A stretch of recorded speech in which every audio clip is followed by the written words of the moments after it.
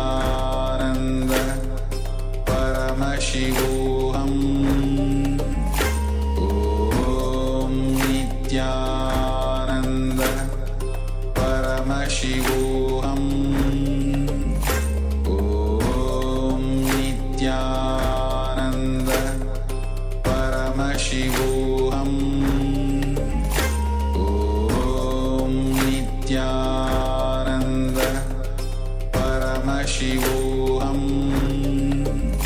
Om Nityananda Paramashivoham Om Nityananda Paramashivoham Om Nityananda.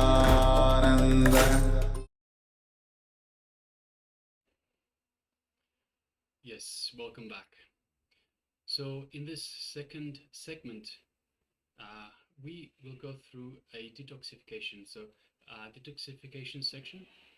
So almost every day we'll be telling you about different detoxification techniques, different detoxification recipes that you can use to detoxify your body. So I've touched on earlier in terms of the haritaki powder. So that you need to take every single night before going to sleep. So have a teaspoon with water, or if you don't want to have a teaspoon of the powder itself, you can get it in capsule form. But once again, please make sure that it is the capsules themselves are vegetarian or vegan in nature. So now let's have a look at the next. So what does detoxification actually do for you? So now we'll be looking at neem juice itself. But before we get there, detoxification is not just simply removing the unnecessary toxins from your system. So see, the toxins that we have in our system, that we ingest, that we put into our system, become independent intelligence. And when they become this independent intelligence, they will not allow our system, our whole system, to flow with the reality of nature. So not allow us to function, not allow our body to function the way the body is supposed to function. So it doesn't matter just how much you are psychologically charged up. These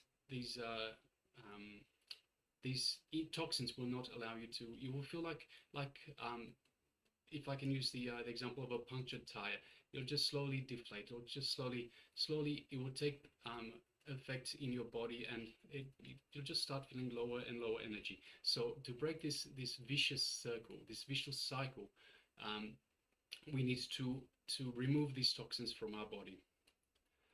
So by removing these toxins from our body, then we can allow our body to function in the way that it's meant to, in the natural flow of our body. So do we need detox, or do I need detox? Do I need to do exactly detox? There's a beautiful yogic definition. Even one cell does not listen to your will is considered as parasite or anti-being. If you have problems like I want to be integrated, I'm not able to. I want to wake up, but I'm not able to. I want to be always active, but I'm not able to. Be very clear, your system has toxins and toxic parasites. Understand, if you're a non-vegetarian lifestyle person, even 5 years before, you can be very sure you need detoxification. Almost all human beings in the modern day has some form of toxification and parasites inside their system. So neem juice is the best way to remove all the parasites from your biomemory, muscle memory, which triggers lusty fantasies, and it can manifest as intense devotion, most sweetest sacred sentiment. So this is, I'll just project the slides for the participant also. You can see the intake, how much you have to take for the neem juice. Yes. So you can take the if you're going to take the neem juice, early morning is the best. Okay, maybe right after 4:30 or 5 o'clock, after we do the yoga, The best, Swamiji always tells, is take the neem juice early morning for your stomach and for your whole being itself. So if you're going to take concentrated, you can take 100 ml or diluted 200 ml. If you feel you can't drink the whole thing at a time, do not worry. Maybe you can take half in the morning, half the evening. That is also perfectly fine. So boil 4 to 5 neem leaves in a cup of water and allow it to cool down, and then later on drink. Yes, also you can also use neem powder. So if you don't have the neem leaves, you can use neem powder. And of course, the reason we actually boil the neem, so obviously from the neem leaves, is to get the good juice out of the neem leaves, and for the powder itself to allow the powder to dilute a little bit, to melt a little bit, if I can say that. So such that you can actually ingest it. We allow it to cool down, but don't let it cool down too much. So you still want it to be somewhat warm. If it's cold, then all the powder. So if it's powder, all the powder will have gone to the bottom of the cup. So make sure it's still a little bit lukewarm. You can stir it to make sure that you get a good consistency in the neem juice itself. And take that, as I mentioned, take that on an empty stomach first thing in the morning.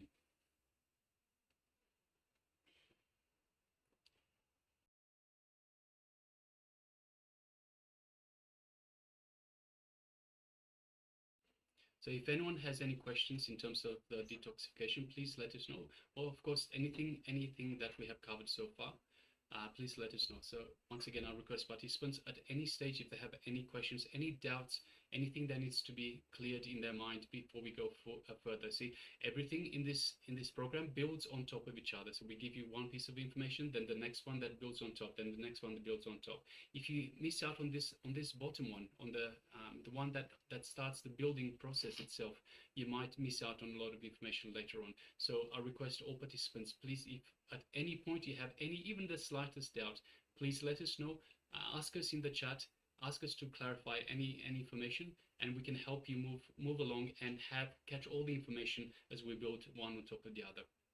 So please let us know, and this way we can also make it a more interactive program for you and more pleasant, and of course we can tailor it better to your needs. All right, so that was about the neem juice. So neem juice was another detoxification recipe. So Ma Saroj is asking, should we drink water from copper flask or on empty stomach? Yes, so Swamiji says on an empty stomach. So you can have both of these. So you can have the water from the copper flask first, and then after that have the neem juice. So either way, it's still going to be, they're both going to be in your stomach. The idea, so the diluted versus the undiluted, it's just depending on how you can drink it. So if you can't drink it because of the taste, if you can't drink it undiluted, then you can add more water, make it more diluted for your taste. But when it gets in the stomach, it's going to be the 1.5 liter of the energized water from the copper vessel, and it's going to be the 100 or 200 mils of the neem juice itself. So how much water? So we said, we showed earlier, as we went through the slides, put 1.5 liters of water in a copper vessel overnight, and infuse it with the energy by reciting the Mahavakya. So recite the Mahavakya, Om Nityananda Paramashivoham, and then after it's energized, then drink it first thing in the morning on an empty stomach.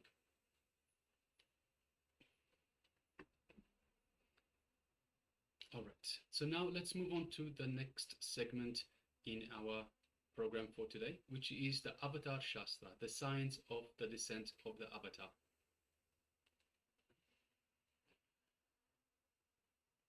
Here we are going to understand and learn the happening of the Avatar, our beloved Guru, Swamiji, the SPH, Bhagavan Sri Nityananda Paramashivoham. Okay, we're going to understand the various, why Swamiji happened, and a manifestation of Swamiji, various gurus who have trained him, and how Swamiji established various different kingdoms or adinams, kailasas around the world, and different scientific studies done on the Supreme Pontiff of Hinduism. So it's going to be a little long session. Throughout the entire session, if the participants have any doubt regarding this session of the Avatar Shastra, please leave the message in the Zoom chat, so the Acharyas will respond accordingly.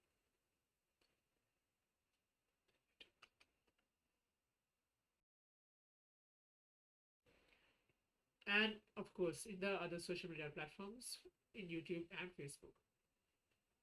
So in Sarvajnanottaragama, Paramashiva beautifully tells, Abhijanata pasho sresha dharma samsata yaha vijanata sasha shuddha sasaivo natra samshayaha.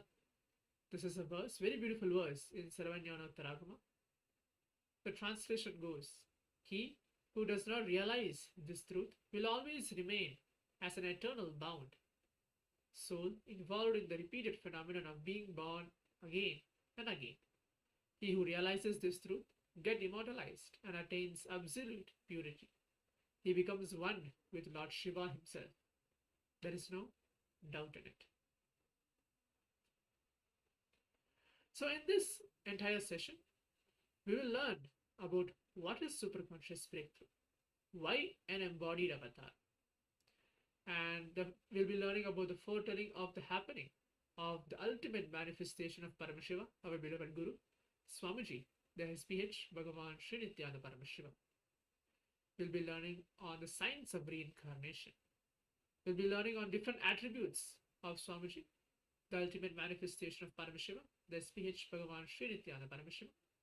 And finally, the scientific studies done on Swamiji and his initiated followers. So when is the need for a superconscious breakthrough? Swamiji says, whenever there is a serious danger for the Srishti, the cosmic creation, whenever there is a serious danger for life itself, wherever life needs to be pushed to the next level, whether the DNA needs to have a quantum jump in its natural selection process, or a conscious breakthrough needs to occur. That is when the need for superconscious breakthrough is obvious. This is when the superconscious breakthrough Swamiji will come through to give the superconscious breakthrough for humanity. So the Supreme Pontiff of Hinduism, Swamiji himself, explains the descent of the avatar through an analogy. So, in Swamiji's own words, there is a software of the universe where the sacred secrets of reaching your spiritual goal, all the methodology, all the technology, knowledge, and process is available. Within this software, there is the automatic system which gets triggered and sends automatic customer call whenever there is a problem, in the form of a virus, or when almost all the systems are losing the software, or it is just getting deleted. The customer care code, updated software is downloaded and the person responsible comes down. He himself does the establishing and making it work again. This whole thing is Sanatana Hindu Dharma. In Srimad Karnagama, the great science of descent of the avatar, and how Paramashiva, in his avyakta form, unmanifest form, formless form, manifests into vyakta. The manifest form takes the form of embodies form as an avatar. So in Srimad Karnagama, Purva Bhaga, Patala 71, verse 8 to 9, Paramashiva tells, in this way, who is Nishkala, means without any body and parts, who is the ultimate supreme being, who is established in the creation, who is the cause of the creation of the universe, assumes a body out of his free will for the protection of the universe and for the welfare of the spiritual seekers and devotees. So the historical records, this is just an example of the historical records of the ultimate Paramashiva, Parandama. Bhagavan Vishnu assuming a body for the protection of the universe. If you have seen, Bhagavan Vishnu incarnated to bring Veda and Agamas back from the dark energy during the manifestation of the universe in the form of fish, the Matsya Avatara. Just to give a notice that Bhagavan Vishnu had 24 different incarnations where he took a form to come to the planet Earth. The 10 major forms are completely recorded. In the 24, 10 are completely recorded. The first one, as we went through, as in the form of fish, Matsya Avatara. He landed these on the planet Earth to give to Lord Brahma. After the great deluge, Pralaya, Bhagavan Vishnu brought Manu's boat and restarted the entire civilization. Karekal is the place where the boat was brought to the land by the Matsya Avatara, the fish incarnation of Bhagavan Vishnu. Bhagavan Sri Ramachandra Prabhu incarnated to save the 54 desas, 54 Hindu nations. Bhagavan Rama himself.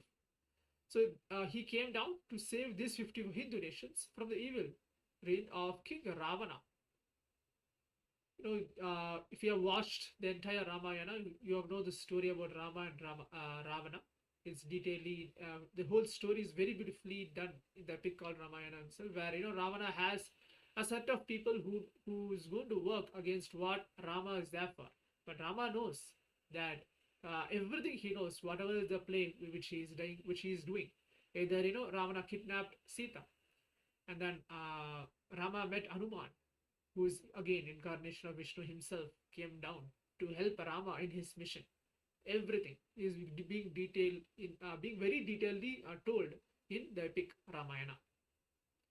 So Bhagavan Sri Krishna next incarnated to end the apocalypse, wherein King Duryodhana again almost led the world to nuclear collapse in Mahabharata. Mahabharata is the world most I can't tell story, but the entire epic till now no one in the history would ever beat that very epic which has happened, which is the whole Mahabharata himself. Because Krishna has come down and conducted the whole war for 18 days and made the changes which needs to happen so that the entire planet Earth is saved without the nuclear collapse done by King Duryodhana. Next is Bhagavan Paramashiva himself protected the city of Varanasi. He is very beautifully telling, I will hold these people, protect them, even during the Pralaya, the great deluge. Swamiji is very beautifully told in one of the satsang that Varanasi is a golden city.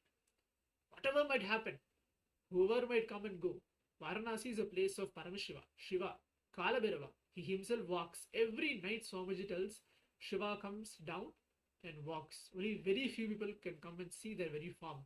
But Shiva and Kalabhairava, both of them, every single day will walk in the city of Varanasi till date and give the protection to see what is happening in entire Varanasi itself. So in the 3rd of January 1978, as a prayer to the prayer of millions in the modern day, Paramashiva himself descended in the human form, leaving an undeniable record of his happening in the night sky. This clairvoyance, the drilling of the superconscious layer with the descent of the Supreme Pontiff of Hinduism, could be seen in the universe as a supernova. In the constellation, at approximately 12:50 Indian Standard Time, on the 3rd of January 1978, a supernova designated as SN 1978A by astrophysicists appeared 10 million light years away from Earth. The thermonuclear explosion of a white dwarf star caused one of the brightest supernovas ever. With the peak absolute magnitude of 19.5, this supernova was visible to the naked eye on the planet Earth. Yes, we're just going to project on your screens in just a moment an unbroken Guru Parampara lineage of Tiruvannamalai itself. So these are some rare photographs from the archives of the autobiography of the Avatar. And from left to right, we have Sri Arunachaleshwara Linga. We have Devi Apitakuchankam Chamba, Bhagwan Arunagiri Yogeshwara, Guhai Namachivayar, Seshastri Swamigal, Bhagwan Ramana Maharishi, Anamalai Swamigal, and Yogi Ramsurak Kumar.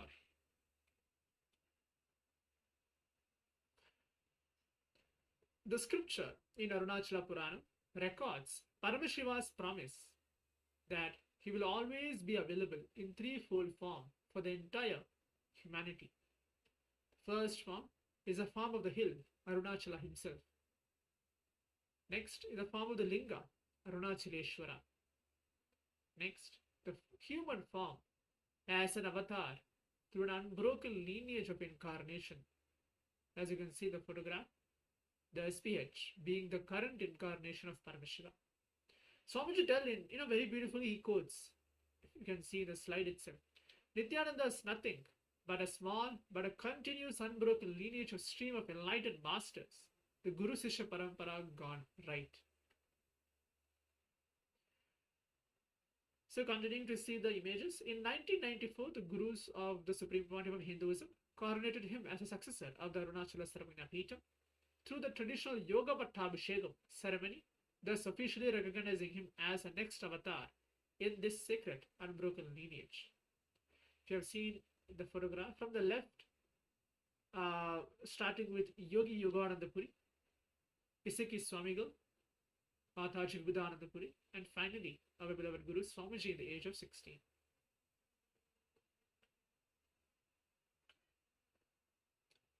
So what is the science to recognize the next incarnation? So there is a science. Even in Tibetan Buddhism, they practice a science when somebody is birthed. So for example, if the Dalai Lama is birthed, to the new Dalai Lama as a baby, they will show all the old items used by the earlier Dalai Lama, as well as mixed with other items. This new Dalai Lama baby should pick up all the right items used by the earlier Dalai Lama, his previous incarnation. Only then they will recognize him as an incarnation. So the Gurus of the Supreme Pontiff of Hinduism, of Swamiji himself, carried out this very process on the divine avatar. They put in front of Swamiji, in front of the Supreme Pontiff of Hinduism, a box full of dazzling jewelry. Without hesitation, however, the Supreme Pontiff of Hinduism immediately selected the Rudrakshamala, which is shown here on the right, the sacred string of beads that are the symbol of Paramashiva himself.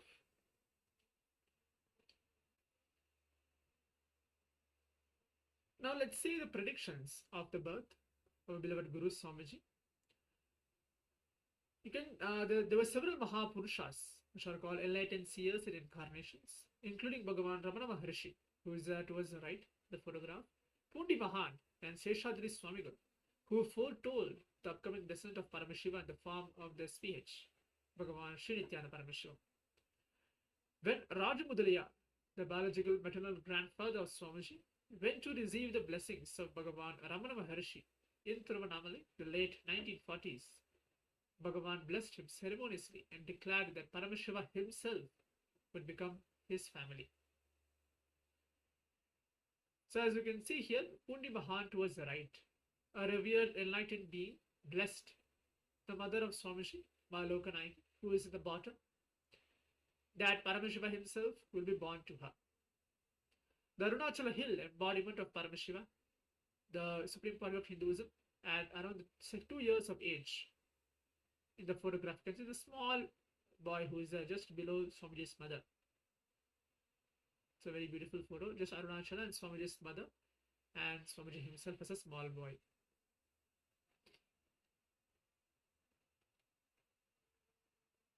So in this, there is a predictions of the birth of Swamiji that sing the glory of the happening of the avatar, which we call as Jiva Nadi or Nadi reading, we call it. So it tells, there's a verse written in Tamil, I'll be reading out the translation. It beautifully tells, Nityananda Sangha, please carefully listen completely to the words. Shiva has come down in the form of Nityananda to protect this world.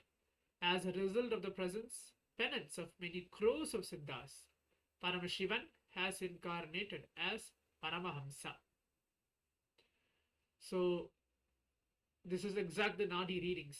So Nadi readings means are the precise predictions of the future written thousands of years ago by Sage Agastya. Sage Agastya is one of the Sapta Rishis, or the renowned 7 Rishis, who are the most prolific Rishis of the history, who listened to the secrets of enlightenment from Paramashiva himself, as he revealed to his beloved consort and disciple, Parashakti. Birthing the formless into form. So Mataji Vitabhutananda Puri, which is the guru, one of the gurus of the Supreme Pontiff of Hinduism, who initiated Swamiji in the science of Tantra, Vedanta, and Sri Vidya. Mataji Vibhutananda Puri brought an explosion on the Arunachaleshwara Linga through the Mahakalabhairava deity in the Arunachaleshwara temple in Tiruvannamalai, and kept it in the Brahma Tirtham, the water body, to cool off. Then she brought it to the Supreme Pontiff of Hinduism's biological mother's womb.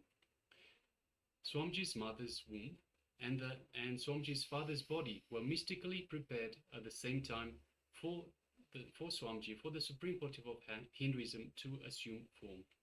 So on the left here we see the temple town of Tiruvannamalai and the darshan of Arunachaleshwara temple, the birthplace of the Supreme Pontiff of Hinduism. The SPH is the Swarupa, embodied form of Paramashiva. You can see towards the right is Sri Shantivira Mahaswamiji, who is the head of the Koladamata, the oldest recorded mat in Karnataka, dating back to more than 6,500 years, declared with his complete authority during the Kumbh festival in 2016. He tells that whenever humanity falls into suffering and pain, Ishwar, the divine himself, does austerities, means tapas, for their upliftment. Ishwar is embodiment of the divine light. Nityananda Ji Maharaj is seated as the embodied divine light, spreading world peace and serving the whole of humanity from India. Nityananda Ji is a treasure house of Jnana, the sacred knowledge. So these were the words by Sri Shantivira Mahaswamiji on the Kumbh festival, the year 2016. A glimpse into the complete avataric mission, reviving the science of superconscious breakthrough. Swamiji is reviving this science through 3 methodologies to revive the conscious possibility for the entire world, for all beings, not just human beings. The first is training, evolving human beings in the science of living enlightenment, Jivan Mukti, through Varnashrama Dharma, means practicing any one appropriate path of life. Brahmana, which is the path of highest knowledge. Vaishya, the path of business. Kshatriya, path of a warrior who protects society. Shudra, path of a worker who makes his time available for all. Brahmacharya, path of a celibate monk in austerity until marriage. Grihastha, path of a normal householder. Vanaprastha, path of monkhood after fulfilling married life. Hence sannyasa, path of permanent monkhood after brahmacharya.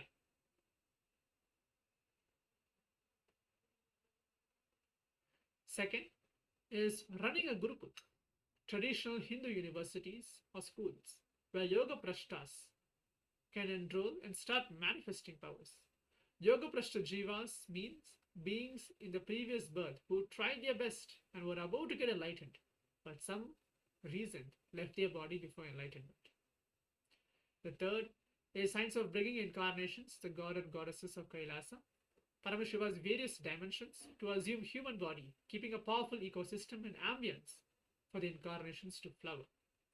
The science was alive in the Hindu Adi Shaiva tradition and even in Tibetan Buddhist tradition. So in just under 25 years, Swamiji has revived over more than 21 kingdoms. I'll just project the slide for the participants, so the participants also can read along the exact year, date, and age in which Swamiji has established this Sarvanya Peetham.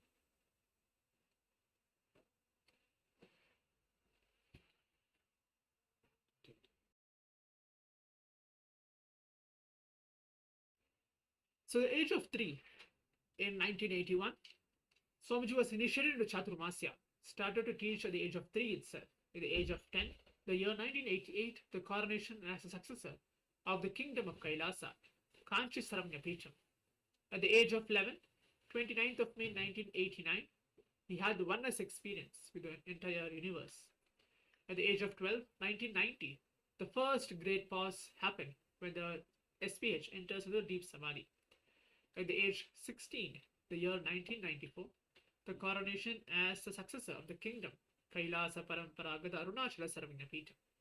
At the age of 31st December 1999, the revival of Kashi Sarvanya Peetham and Avatarika realization, beginning the revival, the Satya Sankalpa for reviving Kailasa. At the age of 22, the 7th November 2000, the second great pause happened. At the age of 23, the year 2001,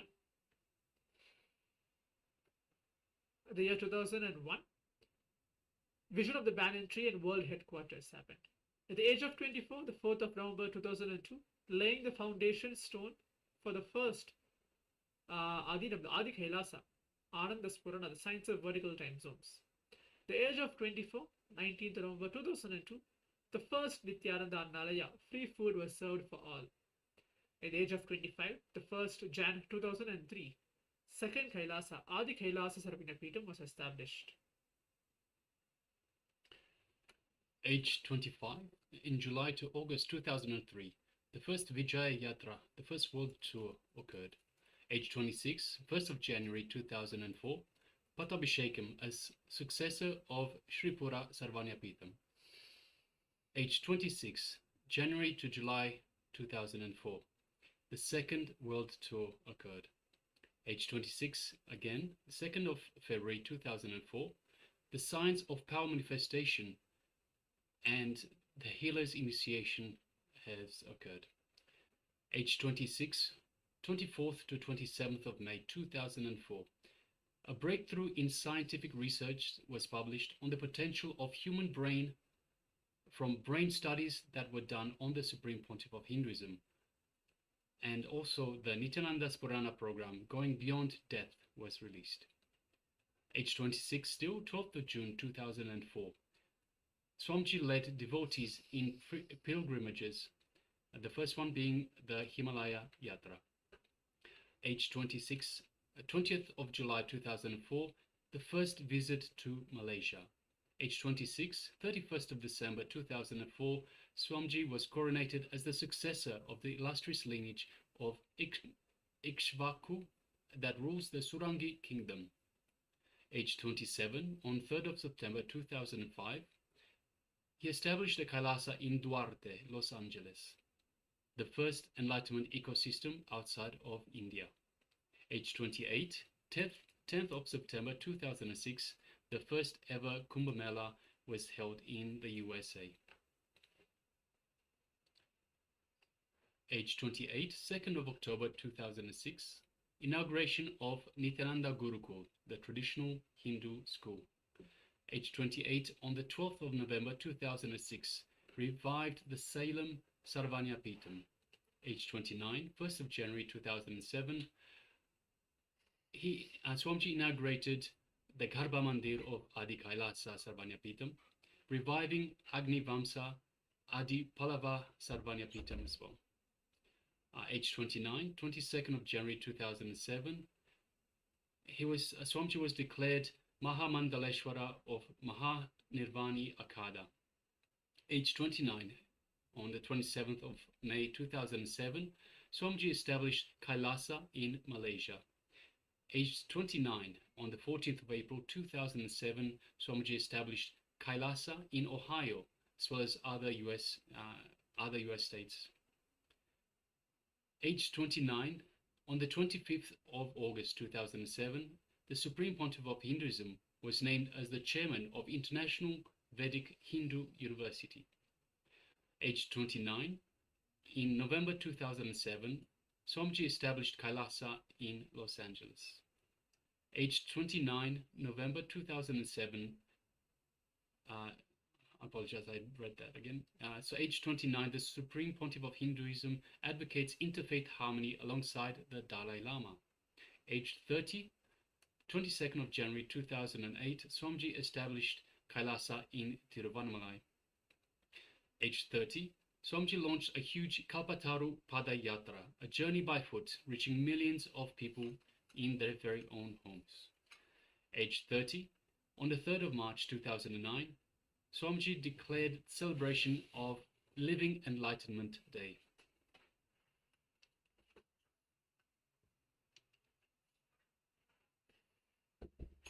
The Swamiji, surviving over 70 assassination attempts, he continues to give humanity superconscious breakthrough and establish a Hindu nation.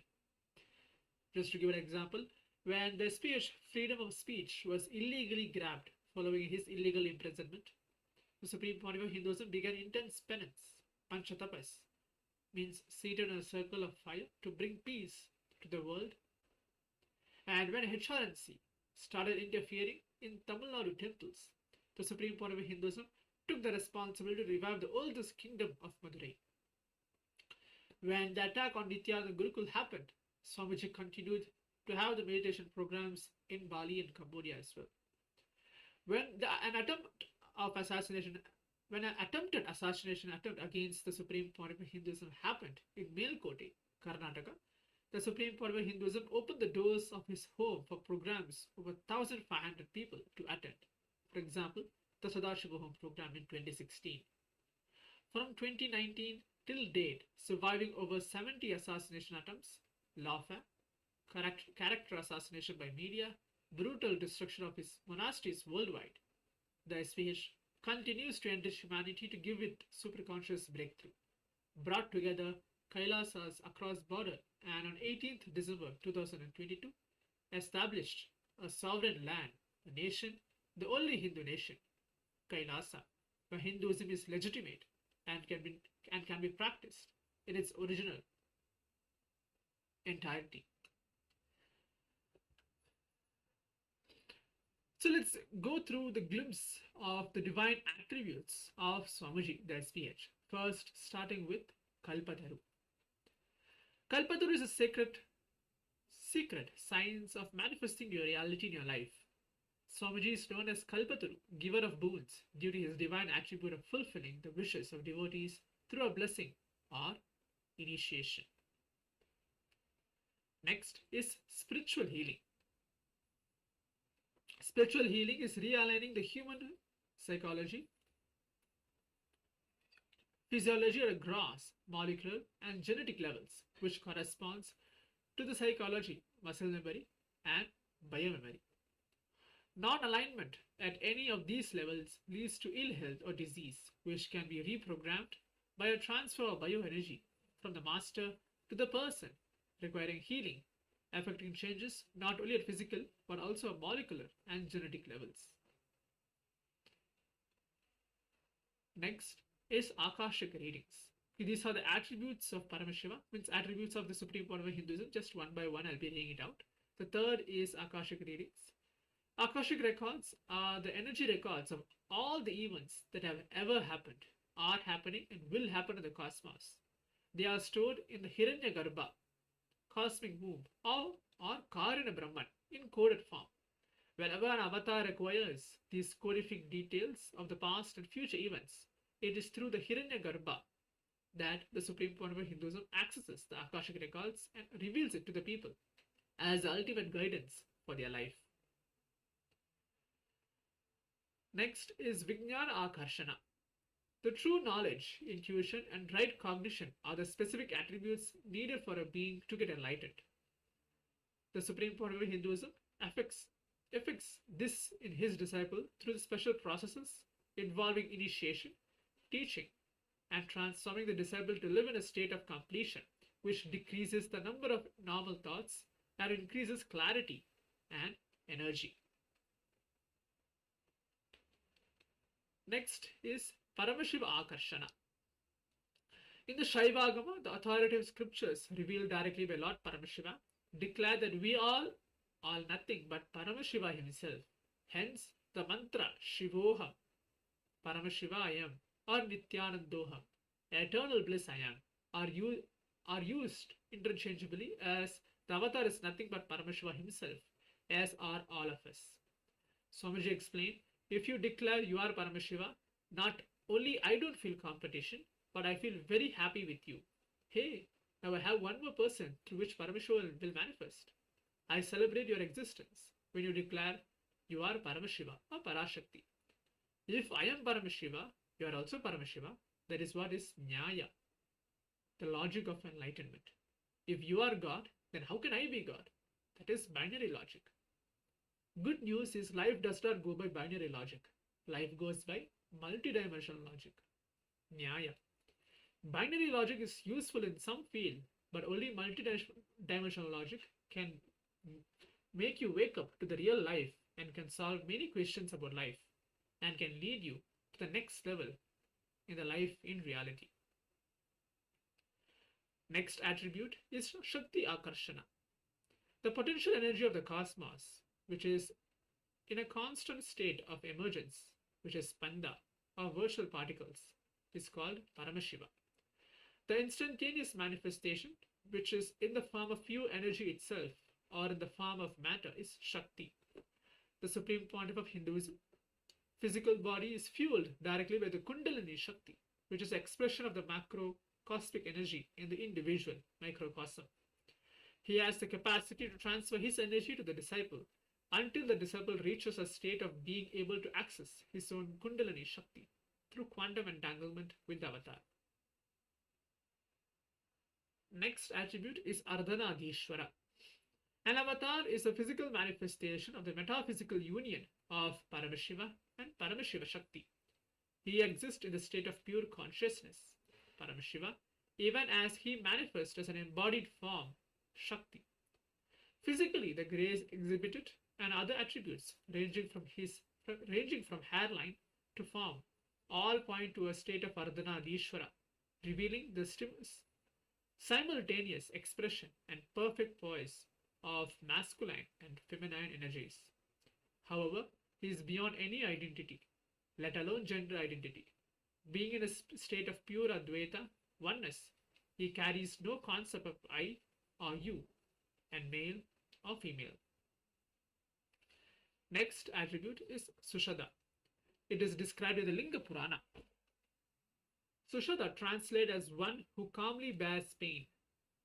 This attribute applies not only to the avatar but also to his disciple, who would have a similar capacity to calmly bear pain.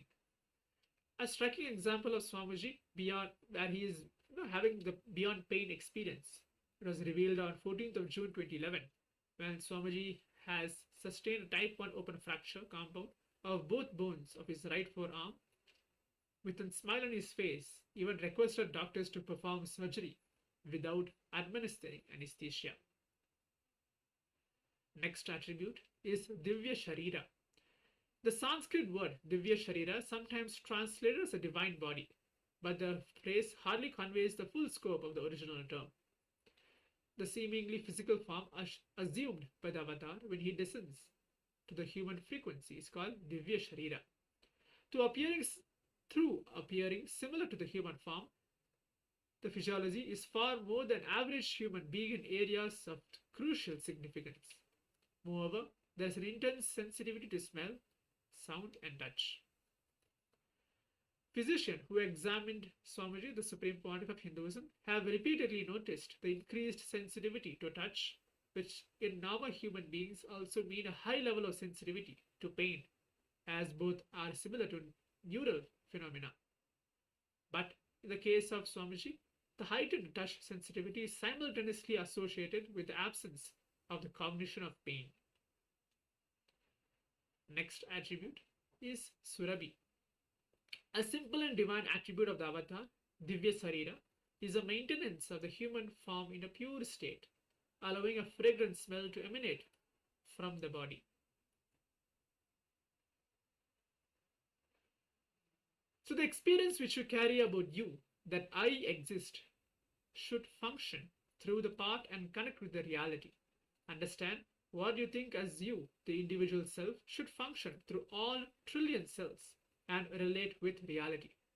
This is the exact definition of awakening. Only a person whose trillions of cells are awakened can be a person established in Satya, truth. Without a master, You can go on creating, you can achieve, but awakening all trillions of cells is easiest only with a master. So if this is just a glimpses of the brain studies done on Swamiji in the summer 2004. You can see the photograph towards the right. In 2004, a team of scientists led by Dr. Murali Krishna, MD, President, Integris Mental Health, Oklahoma City, United States, conducted a series of state-of-art tests, including the advanced technology of the positron emission tomography, scan, and QEEG to study the Supreme Pontiff of Hinduism's neurological system. Dr. Murali Krishna recounts, the results were astounding. Swamiji is a bridge between the invisible and invisible ancient world of mysticism and modern visible world of science and discovery.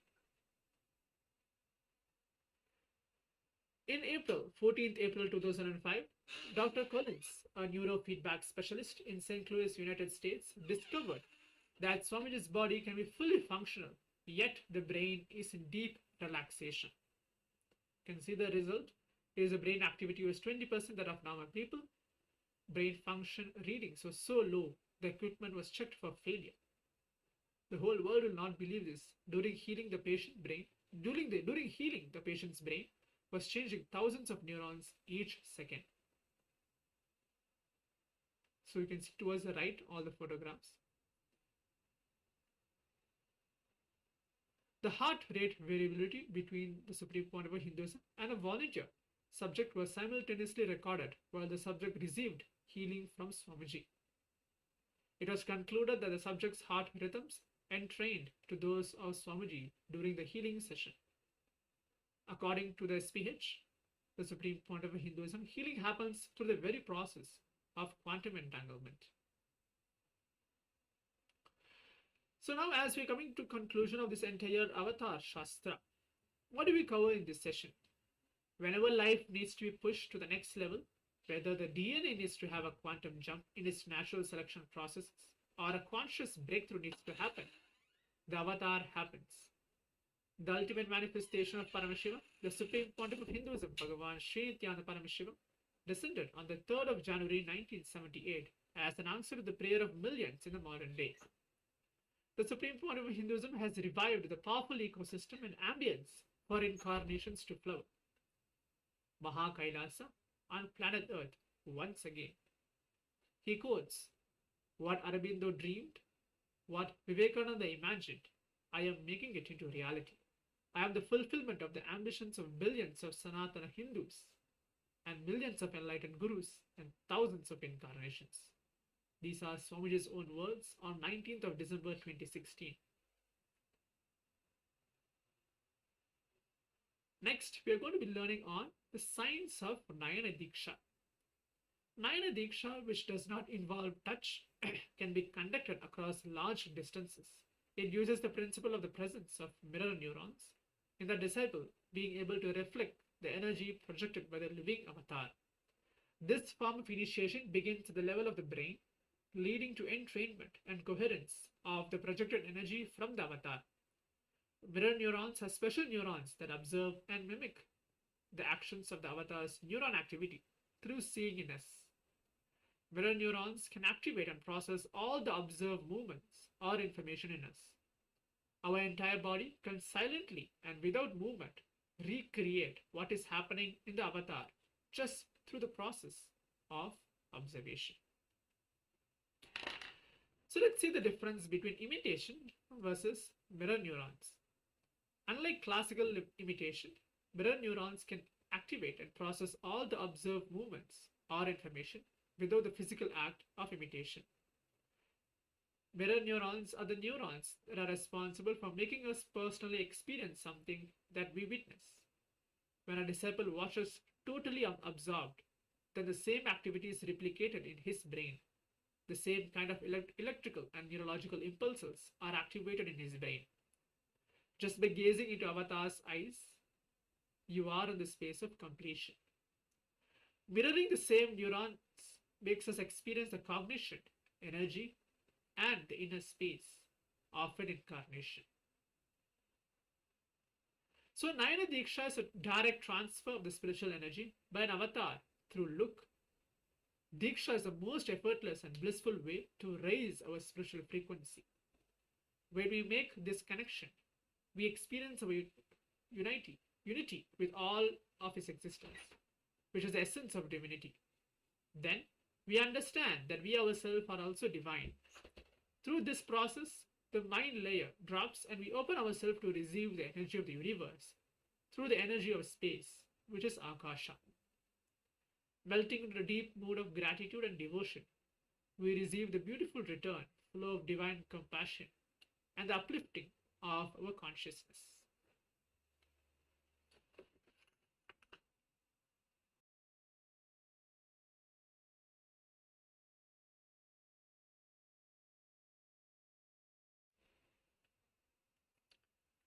Yes, so that was a wonderful Jnana segment.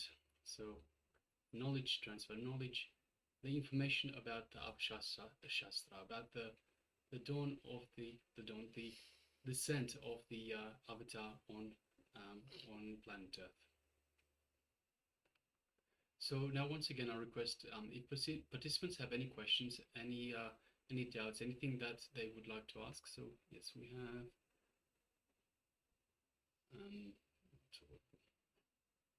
can everyone hear us okay? If you can hear us, please show us a thumbs up.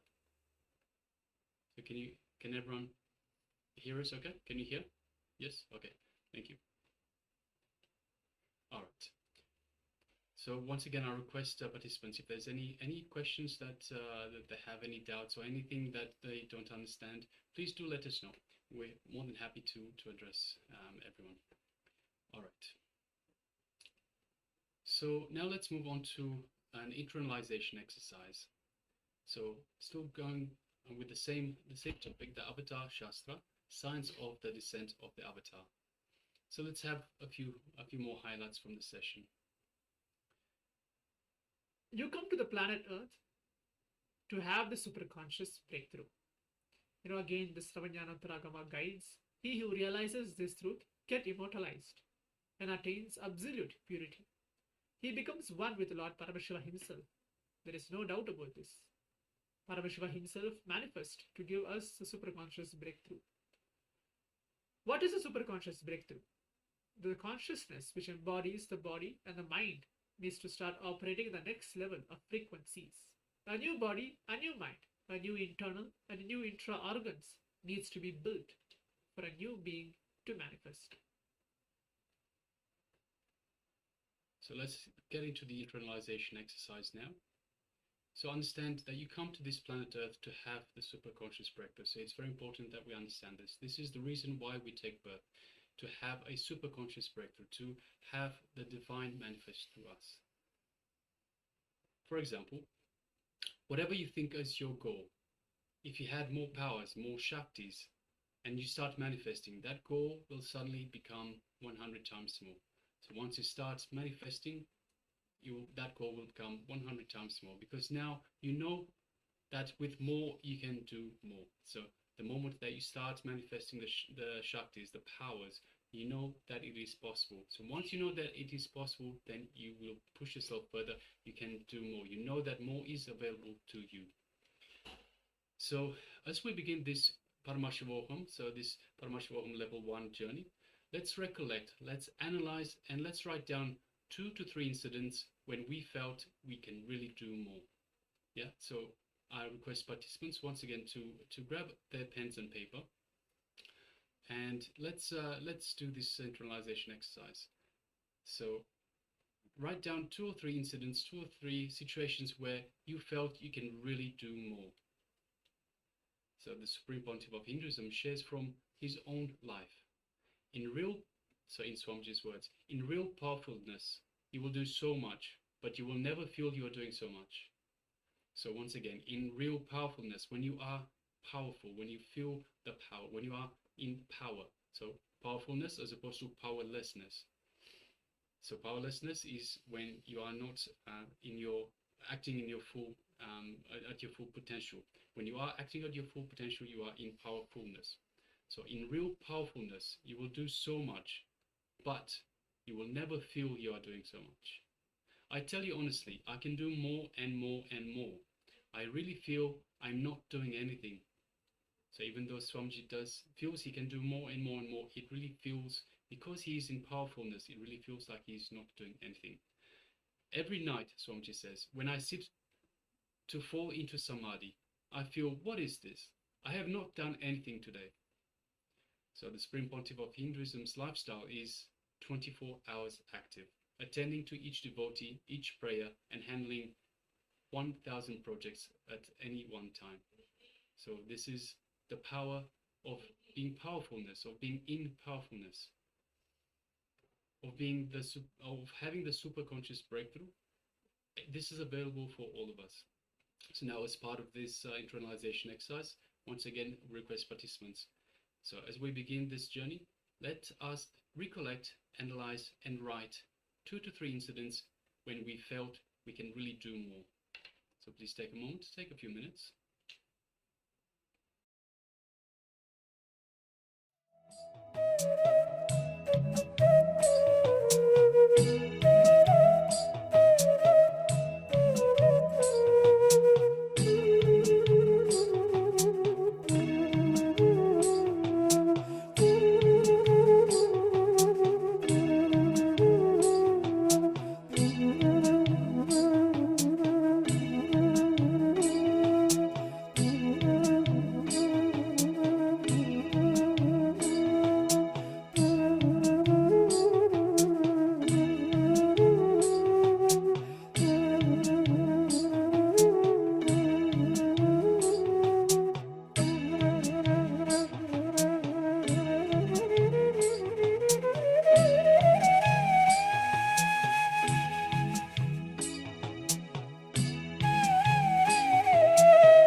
Yes, you can relax now.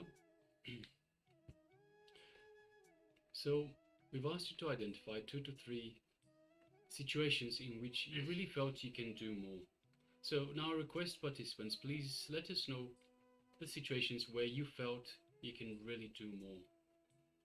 Please take a moment and let us know in the chat box. So whether you're in the Zoom room, you can let us know in the Zoom chat. If you are following us on YouTube, then let us know in the YouTube chat. And of course, if you are following the Paramashivoham Level-1 program through Facebook, please let us know in the Facebook chat. So what are these 2 or 3 incidents that you've identified in your life where you really felt you can do more? Please go ahead and share now.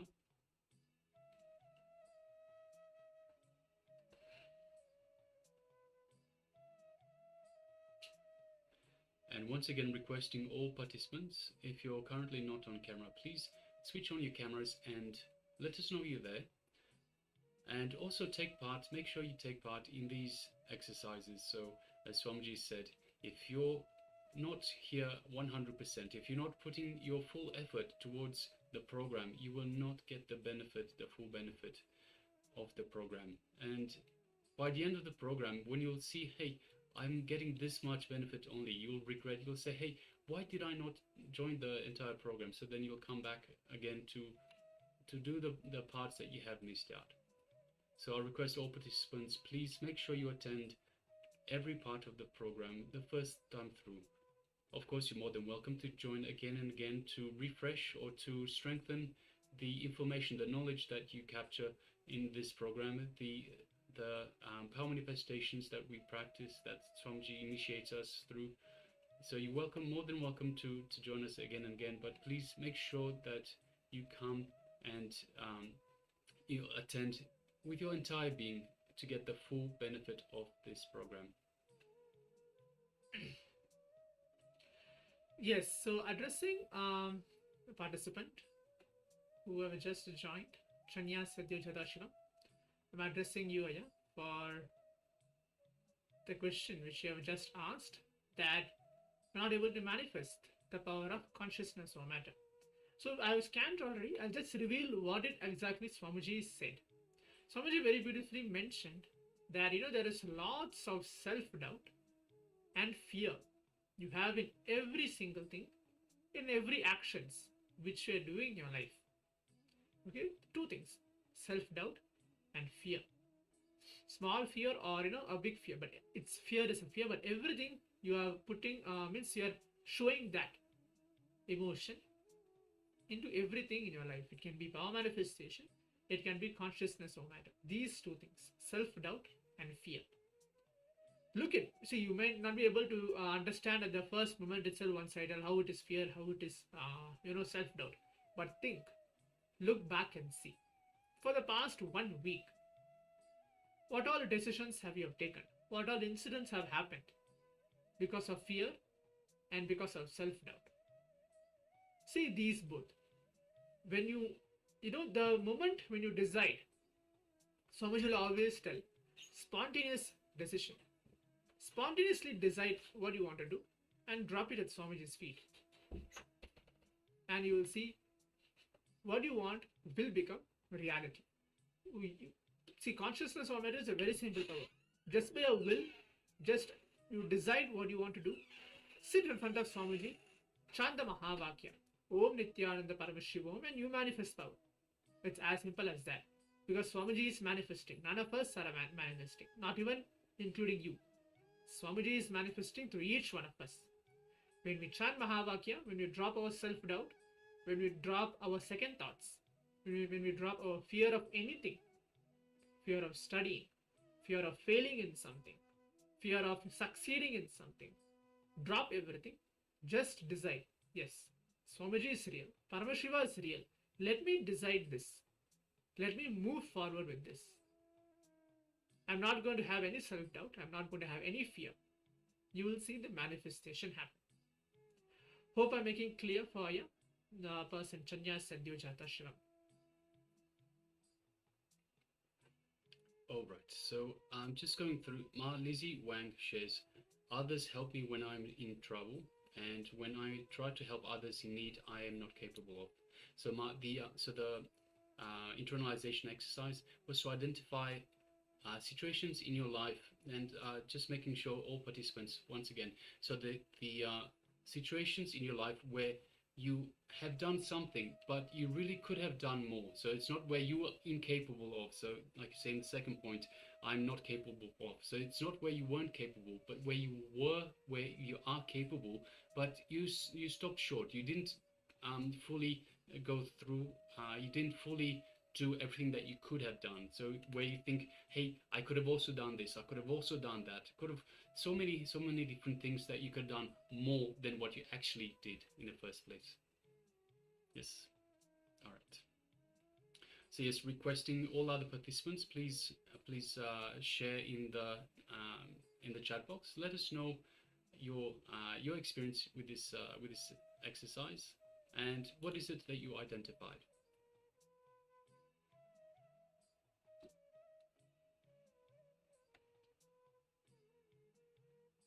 Meanwhile, let's prepare ourselves for the next segment. So the next segment in today's program is an introduction to Kalpataru. So Kalpataru is wish-fulfilling tree. Yes, so now let's provide our complete listen. We're going to hear from Swamiji. Swamiji has spoken various different satsangs on the subject of Kalpataru. What we want, what we desire, what we want to actually manifest just by our decision. We have that very power, which is the Vak Shakti we have. Just by our decision, we can make things or whatever situations into reality. How to do that and how to manifest that, today we're going to learn. And this is just an introduction to Kalpataru. So I request all the participants to give your complete listening. Listen to Swamiji. If you have any points to be asked to the Acharyas, if you have any doubts, please write that and do let us know after the session. Let's provide our listening now as we're going to begin listening about the introduction to Kalpataru.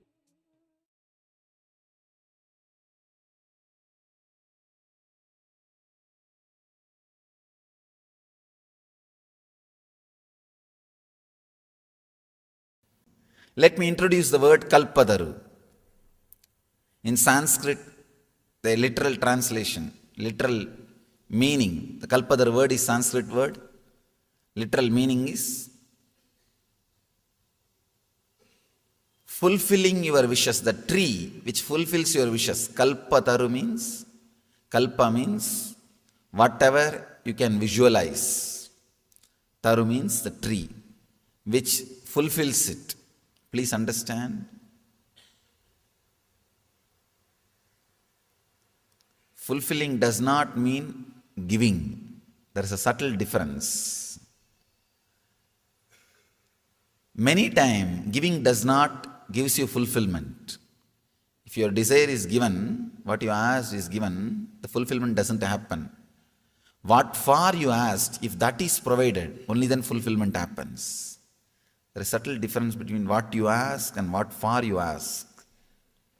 Many times, we achieve what we ask, but what for we ask is never achieved. I have seen people going through the depression of success. They achieve what they want: house, car, bank balance, relationship. They achieve all that. But what for they want to achieve, that they are not able to achieve. Whenever you wish for something, you always have a feeling, if I achieve this, I'll be settled.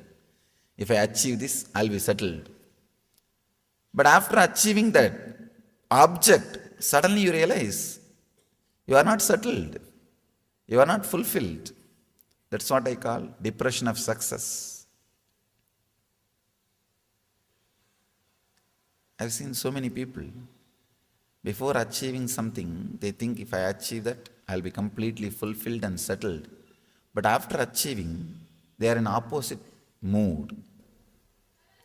Kalpataru means which can fulfill your visualizations.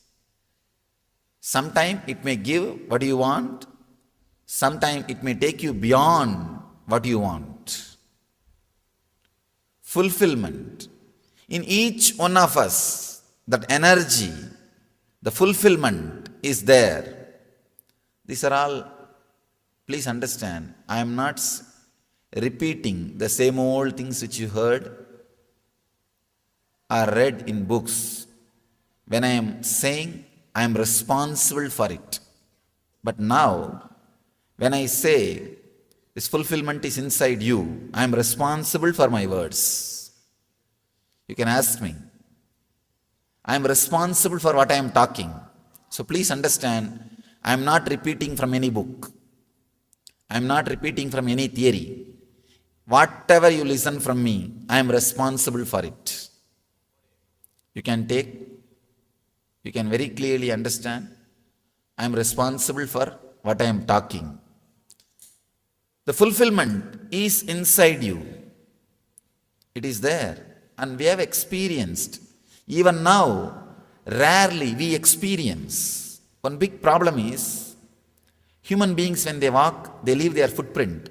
The birds don't leave their footprint. Same way, suffering leaves samskara, engram, memory in you.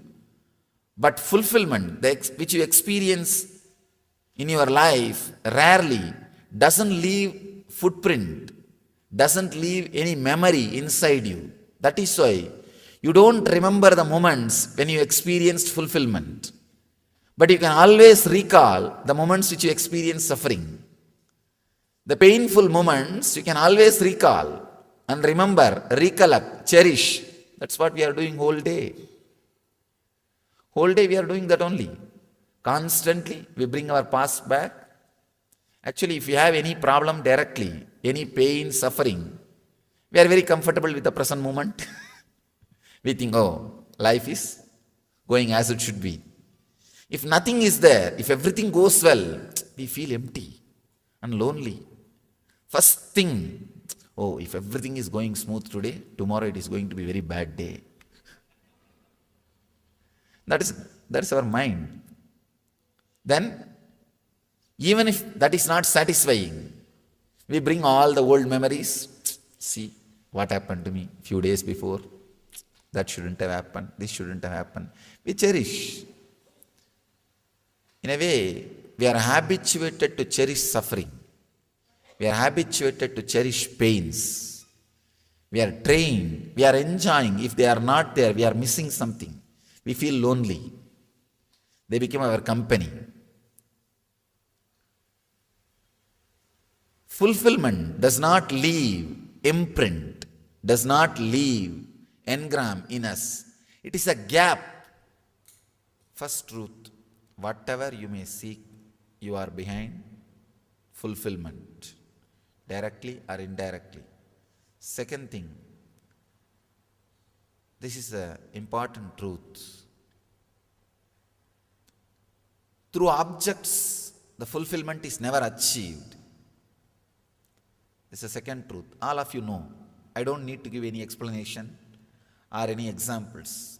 All your lives are living examples for this truth. Just through objects, fulfillment is never achieved. If just through objects fulfillment is achieved, then in the whole world at least few should have achieved. There are so many people who achieved the status through money, whatever can be bought, they have. They can have. Either they have or they can have. Through money, whatever can be achieved, either they have or they can have. At least that kind of people should have achieved fulfillment. It's not there. Means, just through objects, fulfillment is not achieved. That is, you are a living example for that truth. Almost everyone is living example for that truth. I want to share my experience, the third truth. When you travel towards fulfillment directly, when you seek fulfillment directly, please understand, it may look little illogical, but I am sharing the straight truth, my experience with you. When you seek the fulfillment directly, suddenly the energy which is overflowing in you, all the objects which you are seeking starts traveling towards you. That is what I say. That's why I say bliss attracts fortune. the tremendous energy overflowing in you, suddenly all the objects towards which you are traveling starts traveling towards you. You start attracting different energy towards your life. See, usually if you are depressed, if you are filled with sympathy, self-pity, suddenly you will see you will be attracting the people who are abusing you, who are disturbing you, disrespecting you. You will be attracting situations, everything very abusive, very disrespectful. You are carrying the blueprint of your life. Whatever blueprint you carry, you reproduce it, you expand it and express it in the outer world. If the blueprint changes, if you are different, if your quality of awareness differs, your whole life has to change. Anyhow, today we'll internalize these truths experientially by meditating. Seeking completely changes your consciousness. When you start seeking, yoga and kshema happens to you. In Gita, Krishna says, yoga kshemam vahamyaham. That is what he means. When the energy travel, the direction of your energies travel, when it changes, yoga and kshema starts happening in you. Yoga means achieving all the objects which you are seeking. Kshema means staying with them. Are those objects staying with you? Both starts happening inside you when the seeking happens. That is what Krishna means. Yoga kshemam vahamyaham sarvadharman parityajya mam yega saranam vracha aham tva sarvabhavepyo mokshayikshami masuchaha. He says in the 18th chapter. When you drop all the way of living and completely surrender and relax, you will see you are completely liberated. Ordinarily it looks too egoistic.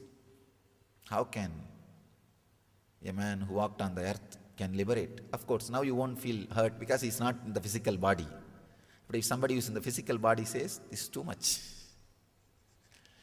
Anyhow, another one sloka says, Ananyas chintayanto mamyechana pariyuvasade desham nityavayuktanam yogakshemam vahamyaham. Understand, when I repeat these two statements, I am responsible for it. I may be repeating, but I am responsible for both statements. When he says, Ananyas chintayanto mamyechana pariyuvasade desham nityavayuktanam yogakshemam vahamyaham, by relaxing from everything else, if you are centered on me, when he says Krishna on me, it's not just 6-foot form, seeking. A deep seeking of higher consciousness. When you turn towards higher consciousness, the seeking, yogakshemam vahamyaham, he says, your needs, fulfillment is taken care by me. Please understand, it's truth. I have seen this truth not only in my life, thousands and thousands of my devotees and disciples' life who are seekers. When they turn towards seeking, the whole energy of the life becomes different. So these are the few truths I wanted you to remember. First thing, whatever you are seeking in your life, if you think wealth or love or relationship or anything you may seek, you are seeking fulfillment. Maybe indirectly, but you are seeking fulfillment. Second thing, through objects, fulfillment is not achieved. Third thing, when you seek the fulfillment directly, objects run behind you. World and the objects are just like the shadow. If you are running behind, you will never be able to catch it. If you are taking care of your responsibility, it will be there running behind you. So change the direction, you will see world is behind you. Just understand and internalize these few truths. You don't have to wait. Usually, People don't start connecting. They wait to be intellectually tortured. Now that is what is the right word. Going on, giving arguments, logic. This is nothing but intellectual torture. I request you, please don't wait to be intellectually tortured. I'm straight away sharing the experiences and techniques and experience it. Experience doesn't need intellectually to experience the truth. You don't need to be intellectually tortured. But we are not convinced. We don't want to settle down. We don't want to relax. We don't want to connect. Then nothing else can be done. I have to go on using all kinds of words. This one day, we don't have time to use too many words. I'll straight away present simple truths. Internalize it and start meditating. Start experiencing. Let me introduce the word Kalpadaru. In Sanskrit, the literal translation, literal meaning, the Kalpadaru word is Sanskrit word. Literal meaning is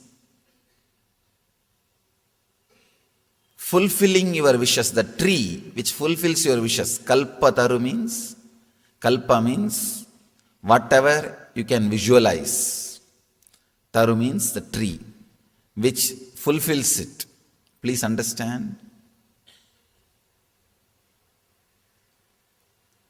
Fulfilling does not mean giving. There is a subtle difference. Many times, giving does not gives you fulfillment. If your desire is given, what you asked is given, the fulfillment doesn't happen. What for you asked, if that is provided, only then fulfillment happens. There is a subtle difference between what you ask and what for you ask. Many times, we achieve what we ask, but what for we ask is never achieved. I have seen people going through the depression of success. They achieve what they want: house, car, bank balance, relationship. They achieve all that. But what for they want to achieve, that they are not able to achieve. Whenever you wish for something, you always have a feeling, if I achieve this, I'll be settled. If I achieve this, I'll be settled. But after achieving that object, suddenly you realize you are not settled. You are not fulfilled. That's what I call depression of success. I've seen so many people, before achieving something, they think if I achieve that, I'll be completely fulfilled and settled. But after achieving, they are in opposite mood. Completely opposite mood. You can see from your young age. The moment you start feeling the individual identity, you have some deep emptiness. From that moment, we feel a deep emptiness. First we think, if I am educated and I'll be settled in the life, that emptiness will disappear. After education, we think, no, if I am employed and if I am standing on my own, that emptiness will disappear. After that, we think, no, if I am married and have love in my life, that emptiness will disappear. After marriage, if I have kids and a family, the emptiness will disappear. After that, no, if I have a house and car, emptiness will disappear. After that, if a son stands on his own feet, emptiness will disappear. Then you think, if he gets married, I think I am settled. When he gets married, no. If I have my grandkids, I am settled. Till you settle down in the tomb, graveyard, we don't feel we are settled. That emptiness which starts the moment you feel the individual identity continues to drive your life crazy. It is continuously driving your life crazy. The big problem is, whatever people tell, you believe and start doing it. If somebody says, with money that emptiness will disappear, you run behind money.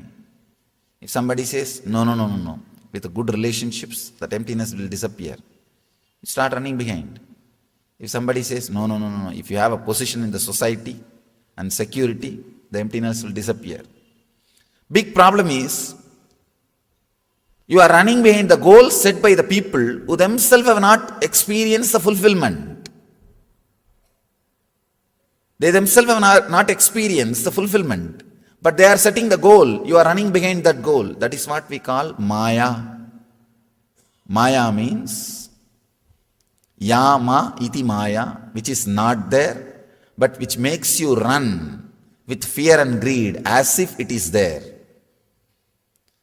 Yama iti Maya, in Sanskrit we say, which is not there, but which makes you continuously feel, which creates the responses of fear and greed in you as if it is there.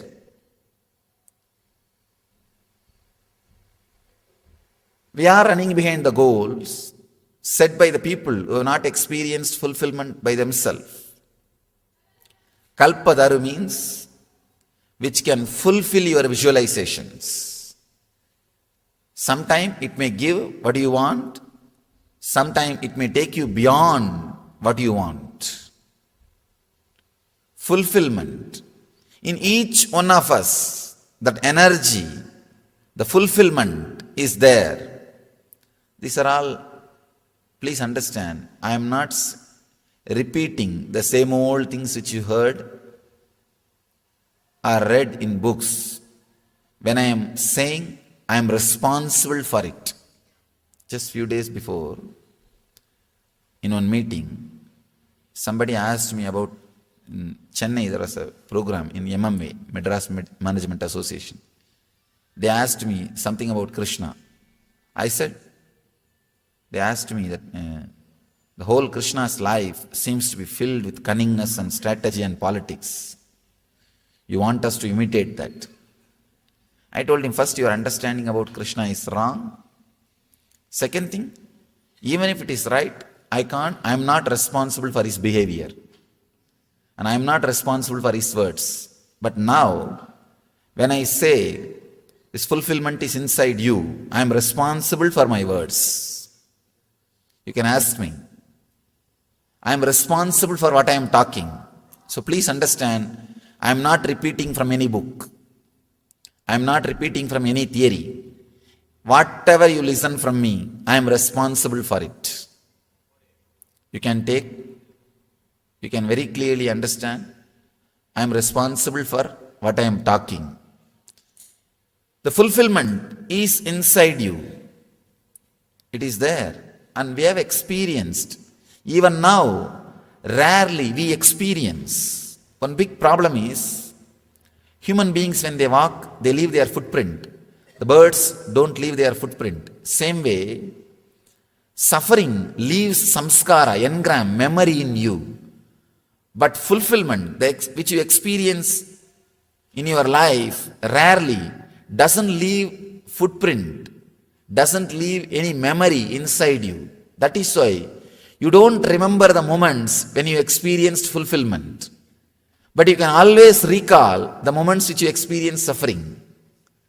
The painful moments you can always recall and remember, recollect, cherish.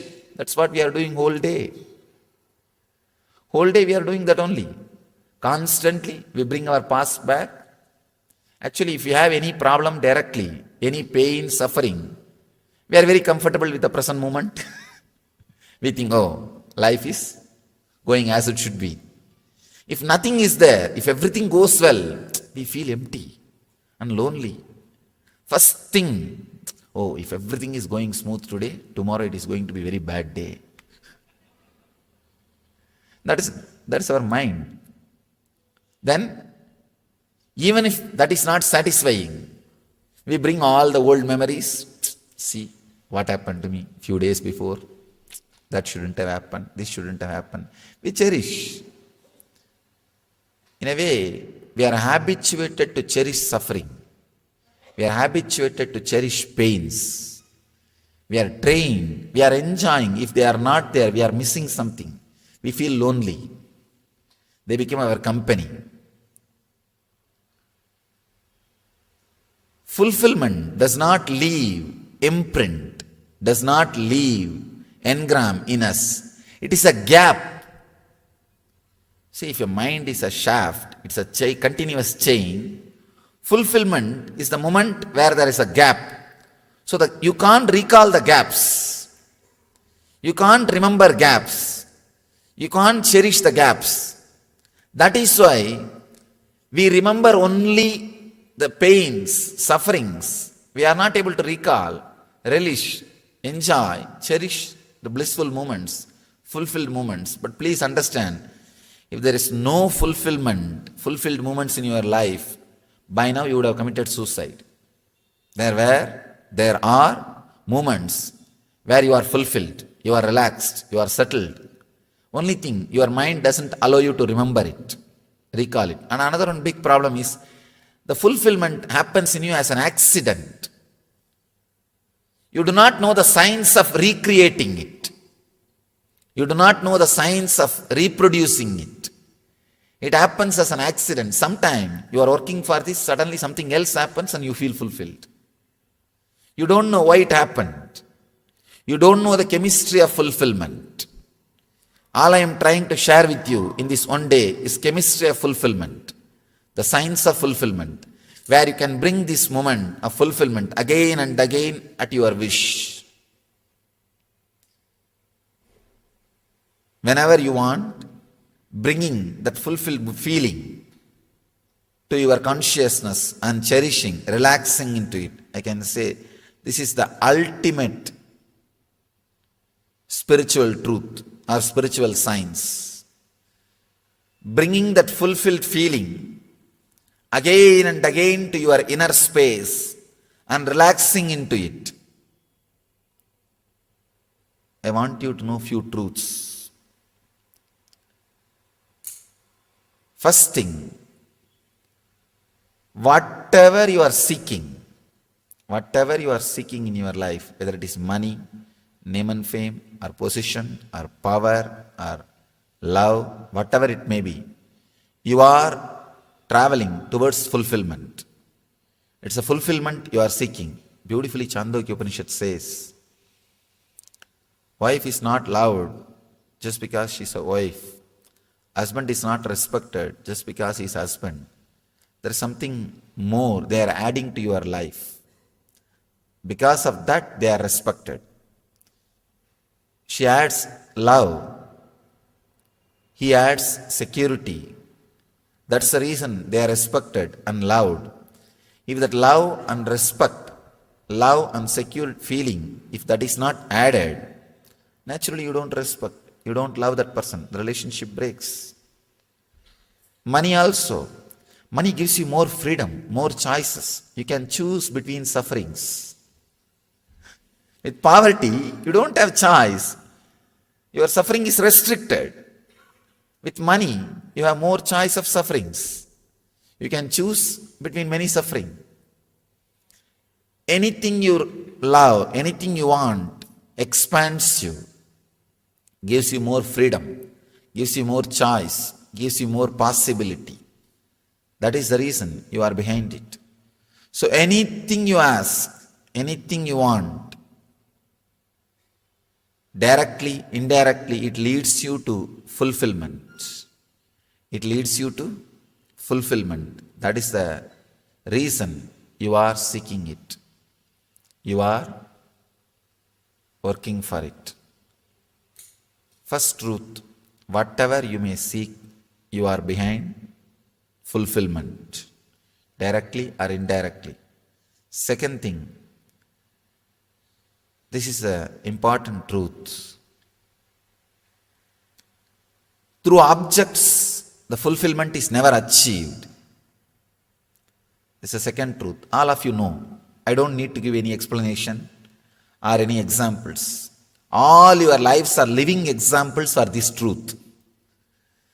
Just through objects, fulfillment is never achieved. If just through objects fulfillment is achieved, then in the whole world at least few should have achieved. There are so many people who achieved the status through money. Whatever can be bought, they have. They can have. Either they have or they can have. Through money, whatever can be achieved, Either they have or they can have. At least that kind of people should have achieved fulfillment. It's not there.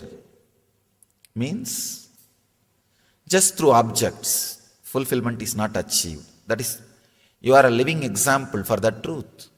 Almost everyone is living example for that truth. I want to share my experience, the third truth.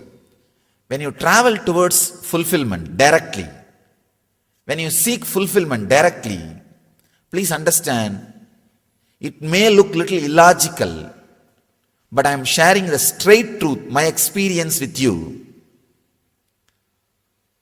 When you seek the fulfillment directly, suddenly the energy which is overflowing in you, all the objects which you are seeking starts traveling towards you. That's what I say. That's why I say bliss attracts fortune. The tremendous energy overflowing in you, suddenly all the objects towards which you are traveling starts traveling towards you. You start attracting different energy towards your life. See, usually if you are depressed, if you are filled with sympathy, self-pity, suddenly you will see you will be attracting the people who are abusing you, who are disturbing you, disrespecting you. You will be attracting situations, everything very abusive, very disrespectful. You are carrying the blueprint of your life. Whatever blueprint you carry, you reproduce it, you expand it and express it in the outer world. If the blueprint changes, if you are different, if your quality of awareness differs, your whole life has to change. Please understand. If you are seeking, what you are seeking, there is a very subtle truth. Very subtle truth I want you to understand.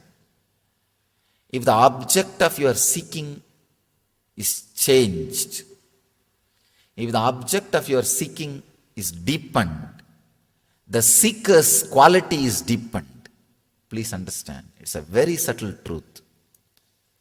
What you are seeking in your life, if that has changed, the seeker's quality, your very consciousness changes.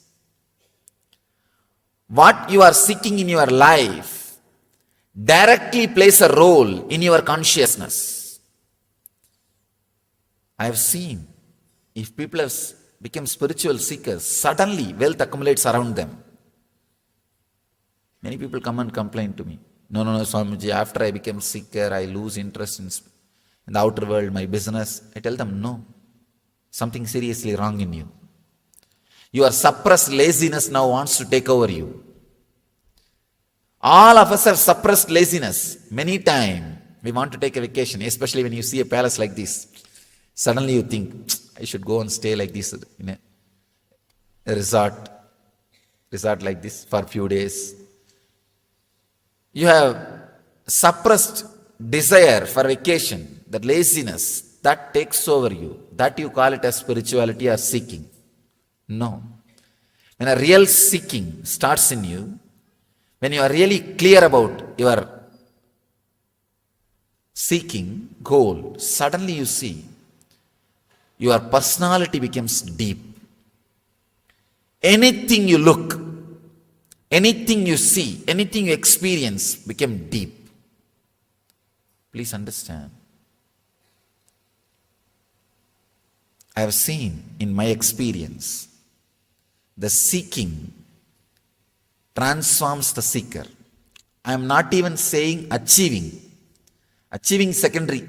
Achieving is the ultimate luxury, the great joy, that is different. I am not even talking about achieving. I am talking about just seeking. Just simple seeking. Suddenly your whole personality becomes deep. A different depth is experienced by your personality. Actually, when you fall in love, suddenly you will see that you start sacrificing beyond the imagination or limits you conceived. Lover, beloved is a person who awakens the sacrifice dimension which is inside you but which is not known to you. Who awakens that dimension is a beloved. Same way, master is a person who awakens the seeking dimensions which is inside you but which is not known to you. When the dimension is awakened, suddenly you see you are totally different.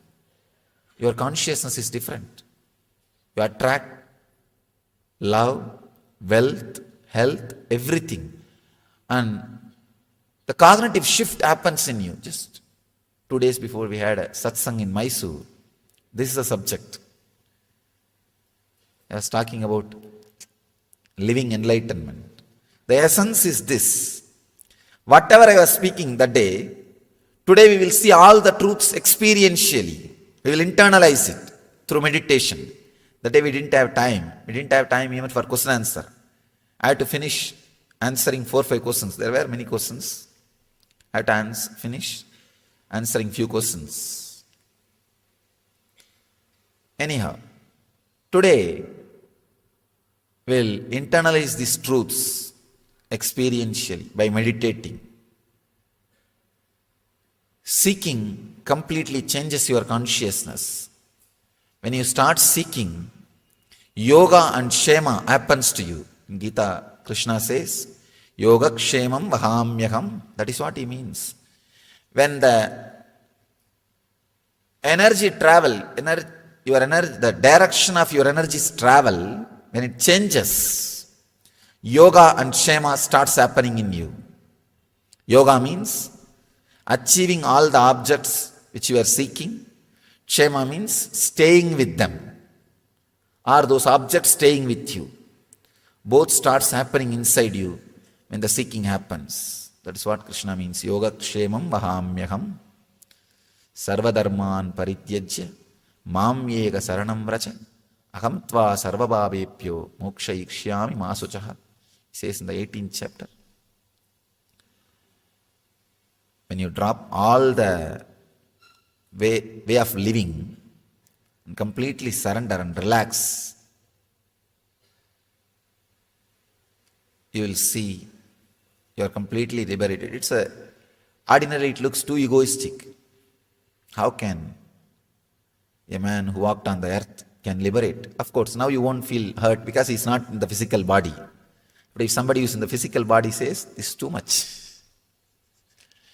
Anyhow, another one sloka says, Ananyas chintayanto mamyechana pariyuvasade desham nityavayuktanam yogakshemam vahamyaham. Understand, when I repeat these two statements, I am responsible for it. I may be repeating, but I am responsible for both statements. When he says, Ananyas chintayanto mamyechana pariyuvasade desham nityavayuktanam yogakshemam vahamyaham, by relaxing from everything else, if you are centered on me, when he says Krishna on me, it's not just 6-foot form, seeking. A deep seeking of higher consciousness. When you turn towards higher consciousness, the seeking, yogakshemam vahamyaham, he says, your needs, fulfillment is taken care by me. Please understand, it's truth. I have seen this truth not only in my life, thousands and thousands of my devotees and disciples' life who are seekers. When they turn towards seeking, the whole energy of the life becomes different. So these are the few truths I wanted you to remember. First thing, whatever you are seeking in your life, if you think wealth or love or relationship or anything you may seek, you are seeking fulfillment. Maybe indirectly, but you are seeking fulfillment. Second thing, through objects, fulfillment is not achieved. Third thing, when you seek the fulfillment directly, objects run behind you. World and the objects are just like the shadow. If you are running behind, you will never be able to catch it. If you are taking care of your responsibility, it will be there running behind you. So change the direction. You will see world is behind you. Just understand and internalize these few truths. We'll enter into the meditation technique to internalize these concepts, to awaken the seeking.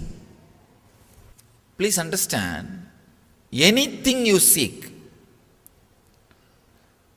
maybe I can give this simple technique, you will really experience and find out what you are seeking for.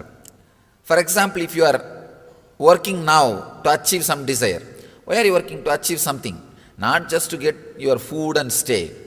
Most of you don't have to work just for food and stay. You are working active, still alive for something else. See, when that happens to you, when you achieve that, how your mind is behaving, how your mind is suddenly shifting.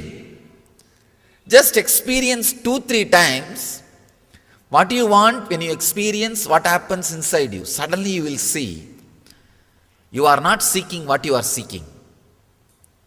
You are not seeking what you think you are seeking. If you think you are seeking just relationships or money or some comfort or anything, when you achieve that, just see how you feel.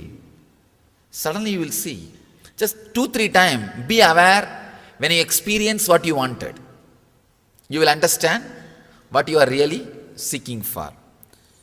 All of us, whether you want or not, whether you understand or not, directly or indirectly, seeking a feeling of fulfillment, which you lost when you started feeling individual identity.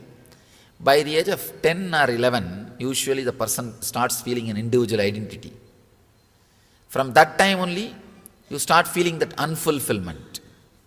From that moment, we are seeking only that back.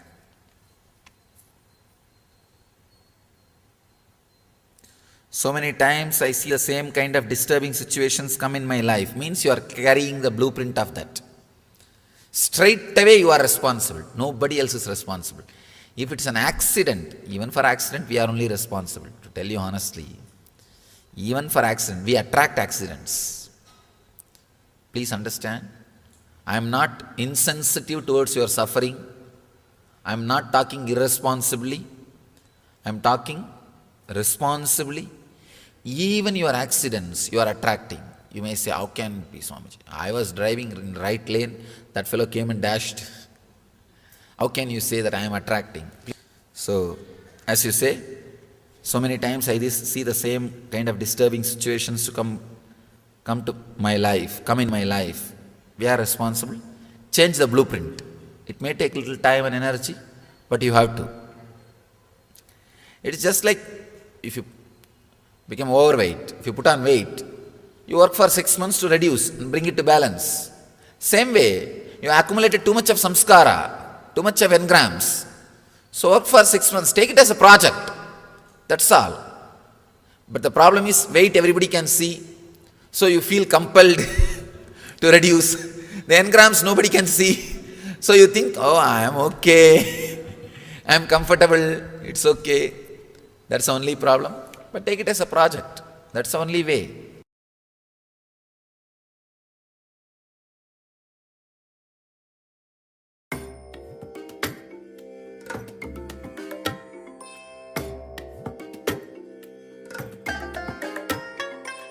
I bless you all.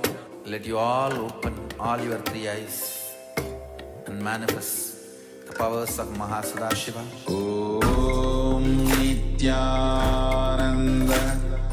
Paramashivoham. Om Nityananda Paramashivoham.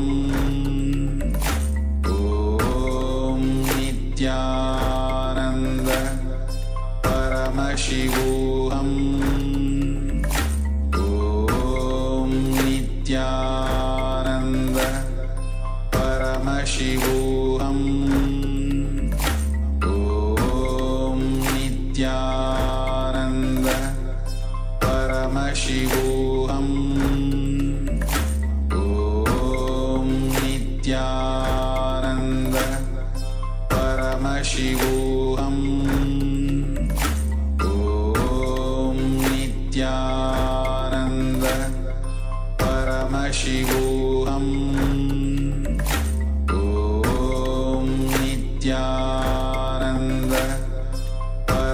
Paramashivoham Om Nityananda Paramashivoham Om Nityananda Paramashivoham Om Nityananda Paramashivoham Om Nityananda Paramashivoham Om Nityananda Paramashivoham Om Nityananda Paramashivoham Om Nityananda Paramashivoham Om Nityananda Paramashivoham Om Nityananda Paramashivoham Om Nityananda Paramashivoham. Yes, welcome back from this wonderful discourse, these wonderful revelations by the Supreme Pontiff of Hinduism. Yes, I see Ma Saroj having issues, so trying to... Ma Saroj, are you still with us? Let me just see.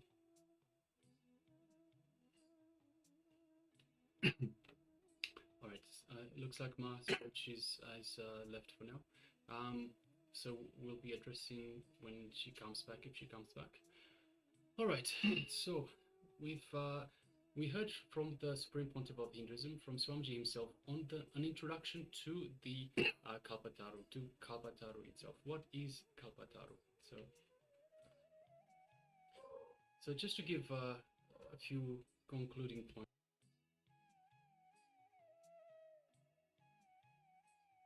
Yes.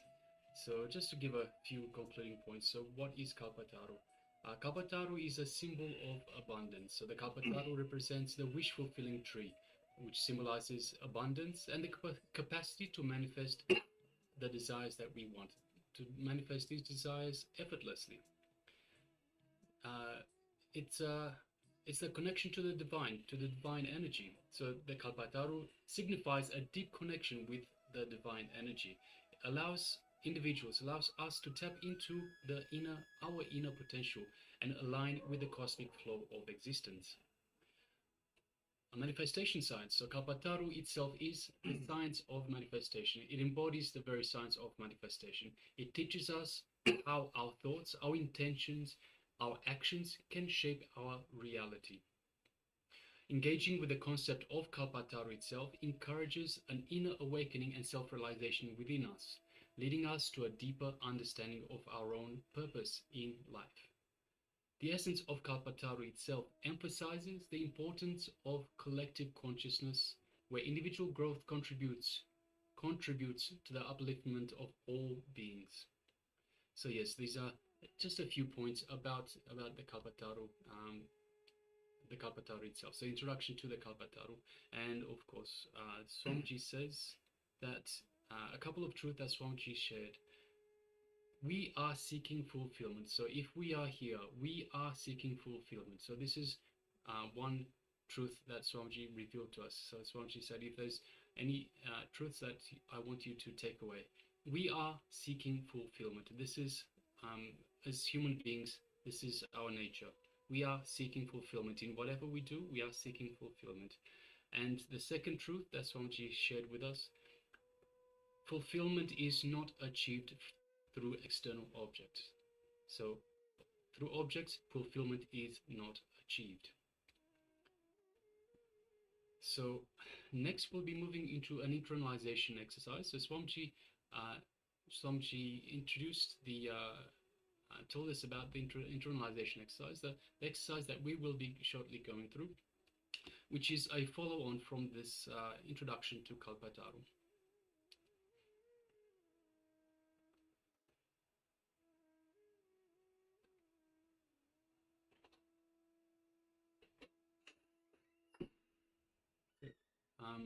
Just bear with us for a moment.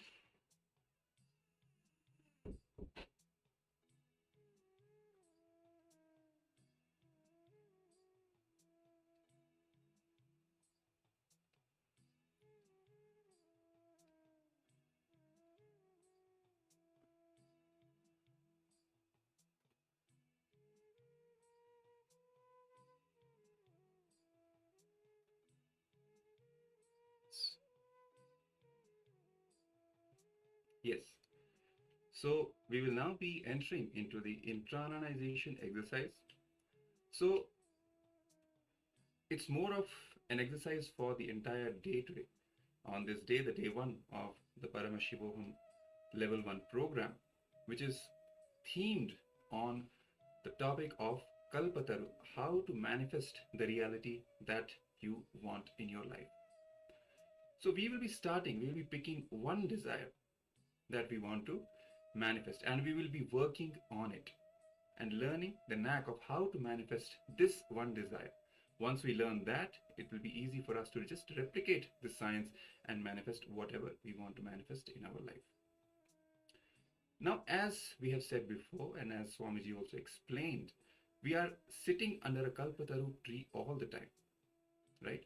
Because whatever we are manifesting in our life, we have wished for it, we have asked for it, maybe unconsciously or consciously at some point in time. That's why we are manifesting it today. Because cosmos by default works with the principle of tathastu, always blessing us. Whatever we are wishing for, it is blessing to make it into reality. That is what the word Kalpataru even means. Kalpa, which technically might mean as the thought that has occurred in our mind, but in this context also means the boon or a wish. And Taru means a tree. So always blessing whatever we are wishing or whatever we are asking for. By default, the cosmos is programmed to make it into reality. Then what is a conflict? We might not be happy with whatever we are manifesting as of now. That's why we are seeking to manifest something else, something better in our life. Why is this a conflict?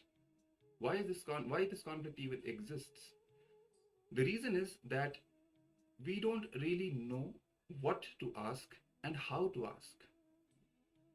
Most of these wishes or thoughts happen unconsciously by the push and the pull of our patterns. So are we really asking for the right thing is the question. And are we asking for them in the right way? Because once we crack these two, we'll be simply able to manifest the reality that we want to manifest, not something that happens unconsciously or by default. So we will look deeply into these two things, how to ask for the right thing and how to ask in the right way. So let us first start with one desire. Okay, let's work on that. So today we will work only on one desire. That's it. So please take your notebooks, maybe pen and paper, and write down that one desire that you want to work on today. Please make sure you do not pick more than one. Let's start with one. Let's work fully and completely on manifesting this one desire. So take a pen and paper and pen down that one desire that you wish to manifest in your life. And make sure you pick something that is important enough because you are going to work on making this a reality. And later on, you're also going to ask Swamiji to make this desire come true. He will be blessing, he will be giving his blessings to make this desire into reality. So pick something that is important to you. Later, you should not think, oh, I wish I had picked something different, or I had picked that, or I had picked this. No. Just think deeply what you really want to manifest. Let's work on that. Also pick something that you have been working towards, something that has been difficult or you have struggled to achieve it. It can be something that you want but you doubt your ability to get, or you may have come to believe that it may not happen for you. For example, I want a happy relationship, but my managers at work, with my managers at work, but I don't think it is going to happen. So these kinds of ideas regarding any desire, right, where you kind of have entered into the zone of self-doubt, self-denial, those kinds of things. Try to pick one of those desires. So take a few minutes, think through, and pen down that one desire that you really, really wish to manifest, and make it into reality. And right now, which is really at the top of your head. So let's work on it. Take a few minutes and pen down the one desire that you want to manifest in your life. So let's start.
you can relax now. So now that we've gone through this internalization exercise on are we asking for the right things and are we asking in the right way, let's move on to a revelations by the Supreme Pontiff of Hinduism question and answer session on the very topic of Kalpatara, of the wish-fulfilling tree. So I request all participants please come to the space of listening and let's hear from Swamiji himself.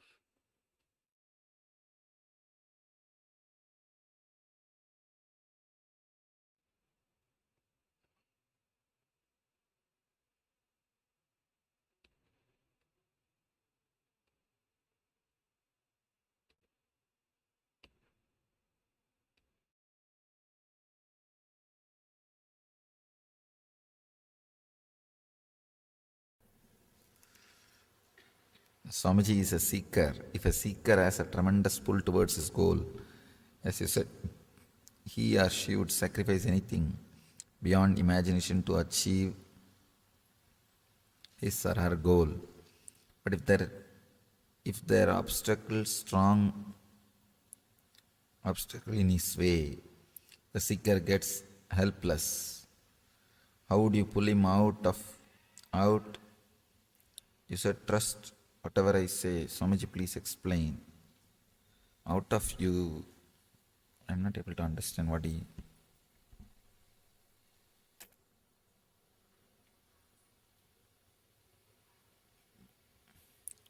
Manisha, what did you mean by this question? Seeker has a tremendous pull towards his goal. I think you are meaning some particular situation. If you write little more elaborate on this question, I can answer, because if a seeker has a tremendous pull towards his goal, as you said, he or she would sacrifice anything beyond imagination to achieve his or her goal. But if there are strong obstacles in his way, there is no such thing as strong obstacles. It is just the mind playing two games. You see, one time mind says this one, and other time mind says this one, and please be seated. People come and complain to me. Swamiji, in all spiritual organizations, so much politics is there. In your organization also politics is there. What to do? I tell them, to create politics, you don't need two people. One person is enough. Morning you will be in one mood, evening you will be in another mood. So politics between himself. See, what he does morning, evening will be contradicting. So to create politics, you don't need two person. One person is enough. So anywhere single individual is there, politics will be there. So already moon politics started. Already in moon, politics has started. So understand, to do politics, you don't need two person. It's the internal politics. So even this question is related to that only. Morning your mind says something is important in your life, and evening your mind says something else is important.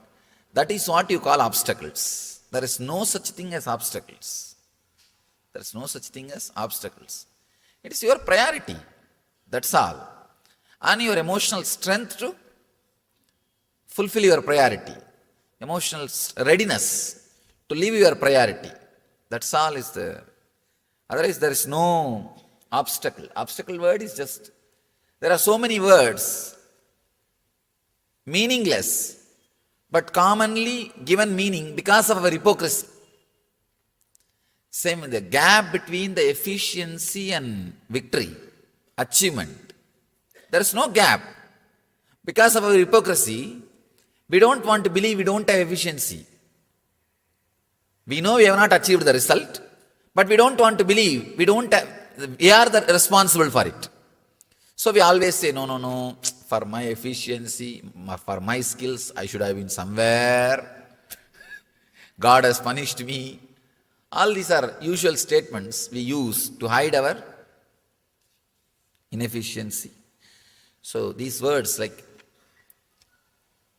gap between the efficiency and success and these obstacles, all these words are just meaningless. How to know what our soul is searching for?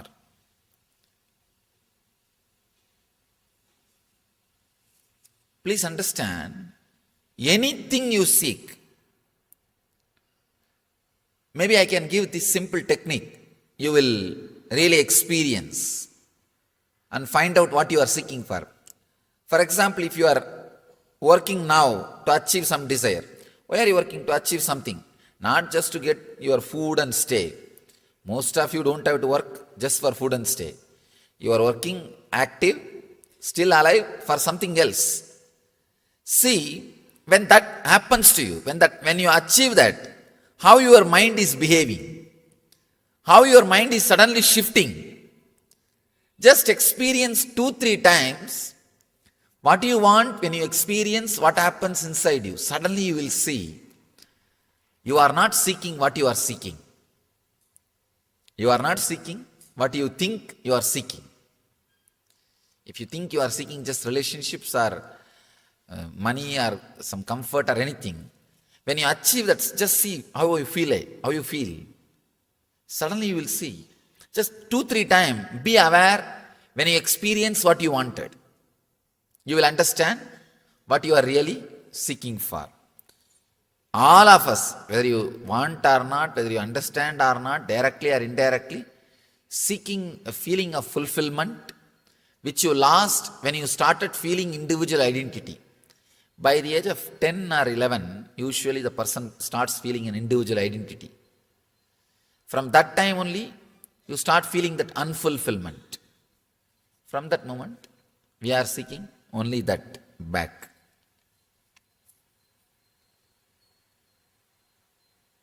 So many times I see the same kind of disturbing situations come in my life. Means you are carrying the blueprint of that.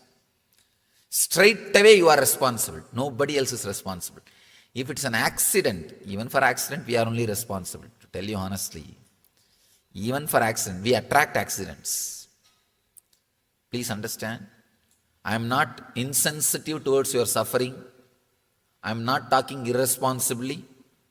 I am talking responsibly. Even your accidents, you are attracting. You may say, how can it be, Swamiji? I was driving in the right lane, that fellow came and dashed. How can you say that I am attracting? Please understand, there's no effect without cause. There can't be anything without your silent permission. In the inner space, all of us, see, whenever after a certain incident, the result is liked by you, you call it as miracle and you are responsible. If that aftermath is not as you feel comfortable or connected or happy, then you say it is accident and you are not responsible. That's the drama we play. It's just hypocrisy. Whether you like or not, understand or not, it's a very deep but truth. Even your accidents, we attract. We attract our accidents. I can quote many incidents. Even the one incident, I can quote, many times you would have heard from this from me, because I'm seeing 70% are regular devotees. Only 30% I'm seeing new faces. But at least for the 30%, I'll repeat this incident. This happened in USA. One 4-5-year-old child was brought to me for autism, to heal. Child was having autism, so they brought the kid to heal. He was born and brought up in Telugu family, settled in USA. They brought the child and they asked me, Swamiji, please heal the child. And he is suffering. He can't talk. And disturbed child. I put my hand on the head and started healing. The moment the energy started entering his system, he started speaking straight away in Tamil, not even in Telugu. They say, impossible, Swamiji. The whole family says, none of us know Tamil. Neither our relatives or none of us know Tamil, and he is very clearly speaking. First of all, he can't speak. He is speaking in Tamil. He says, in singular he said, not even with respect, remove your hand. He told me in Tamil, Kaiye Edra, in singular. I was shocked. I was really shocked. First thing, I was shocked because he was able to speak. Second thing, he's speaking a very clear, fluent Tamil and in singular. I was shocked. I thought maybe he's possessed some spirit or ghost. Even then, usually spirits don't stand in front of an enlightened energy. I was completely taken aback and I asked, who is speaking? May I know? That guy said, don't you understand? I am the owner of this body. Don't think I am ghost or some spirit. I am owner of this body. I am speaking. Remove your hand. First remove the hand and then we will talk. He was very strong.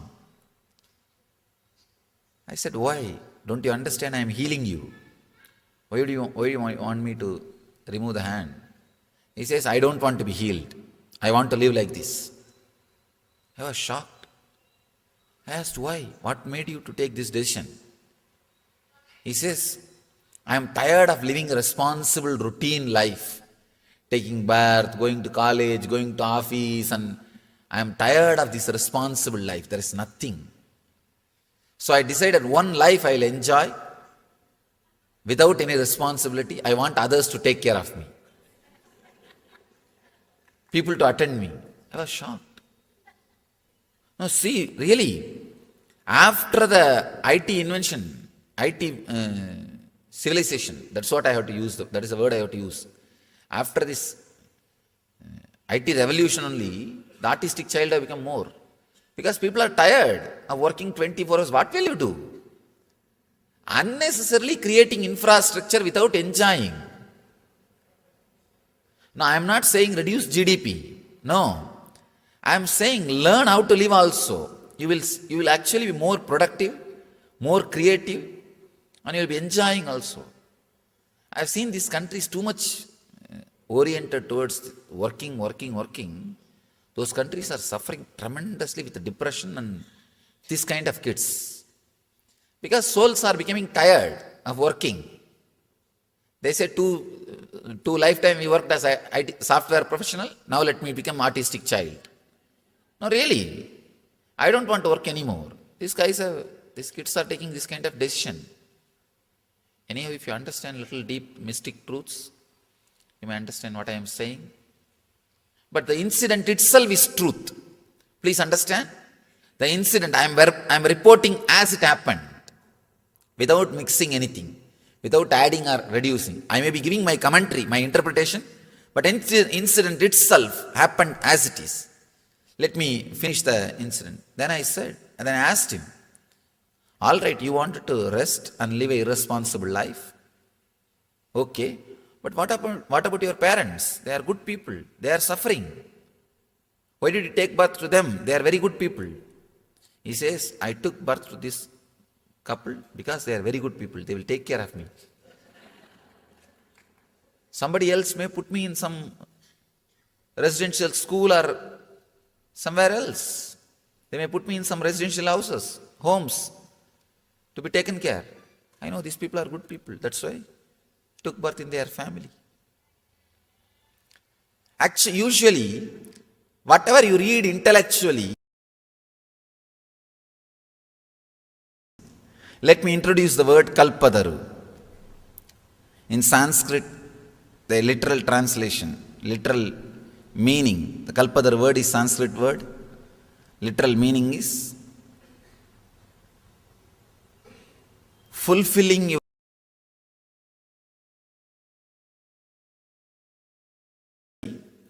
here, as an intellectual truth, sometimes some incident will make that as a reality, experience.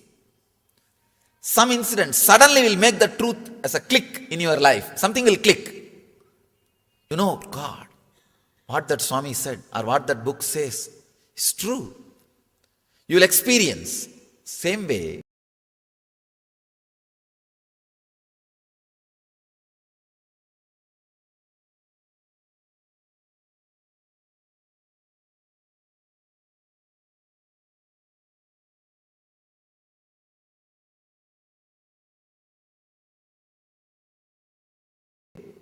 I have read many places. You are authority of your life, you make decisions. All these things I have read. When you take birth, you choose your parents. All those things I have read in many Upanishads and books. To tell you honestly, I don't believe whatever I read. I may tell others to believe, but I don't believe. I don't believe. But when this happened, it was such a strong click for me. I know. Now I know. Experientially. Now whatever I am saying, you may not believe, but my experience, I have seen. When I remove the hand, again that fellow is dumb. He is not able to speak. Not only he is not speaking Tamil, he can't speak a single word.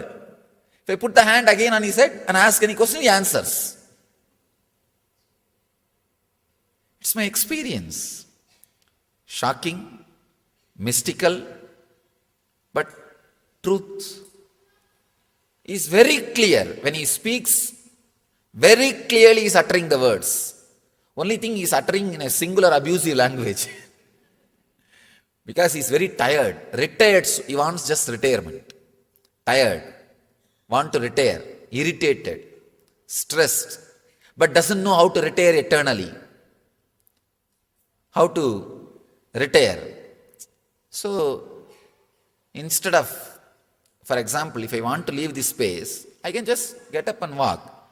Instead, trying to commit suicide. Unnecessary. That's what that child has done. That's what the child has done. If he wants to rest, he can just relax by reducing the engrams, samskaras. But he doesn't know the technique. So he reduces the expression part.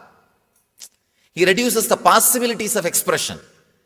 Like taking birth as a physically or mentally handicapped child. Please understand, if you are also piling up stress and unable to handle the life in a balanced way, there is every chance you will take this kind of decisions. So don't wait to meditate. Don't wait to get rid of the stress. Don't wait to get rid of the emotional pains. Don't wait to heal yourself. It is time. Now I am not threatening you. I am not threatening. I am just sharing my experience. Anyhow, this incident taught me a great truth. Even if it is an accident, we are responsible. Many times when people ask me, Swamiji, you say it's our karma, we are responsible. But how about kids having cancer? 5-6-year-old kids having cancer, having diseases. How can they be responsible? What sin they have committed? Now I know the answer. Now I know the answer. That incident, it was a real strong click. Very strong click. Whether you want or not, understand or not, we are responsible. We attract. Anything in our life we attract, we are responsible for it. So, as you say, so many times I see the same kind of disturbing situations to come in my life. We are responsible. Change the blueprint. It may take little time and energy, but you have to. It is just like if you become overweight, if you put on weight, you work for 6 months to reduce and bring it to balance. Same way, you accumulated too much of samskara, too much of engrams. So work for 6 months, take it as a project. That's all. But the problem is weight everybody can see. So you feel compelled to reduce. The engrams nobody can see. So you think, oh, I am okay. I am comfortable. It's okay. That's the only problem. But take it as a project. That's the only way. Seeker has a tremendous pull towards school.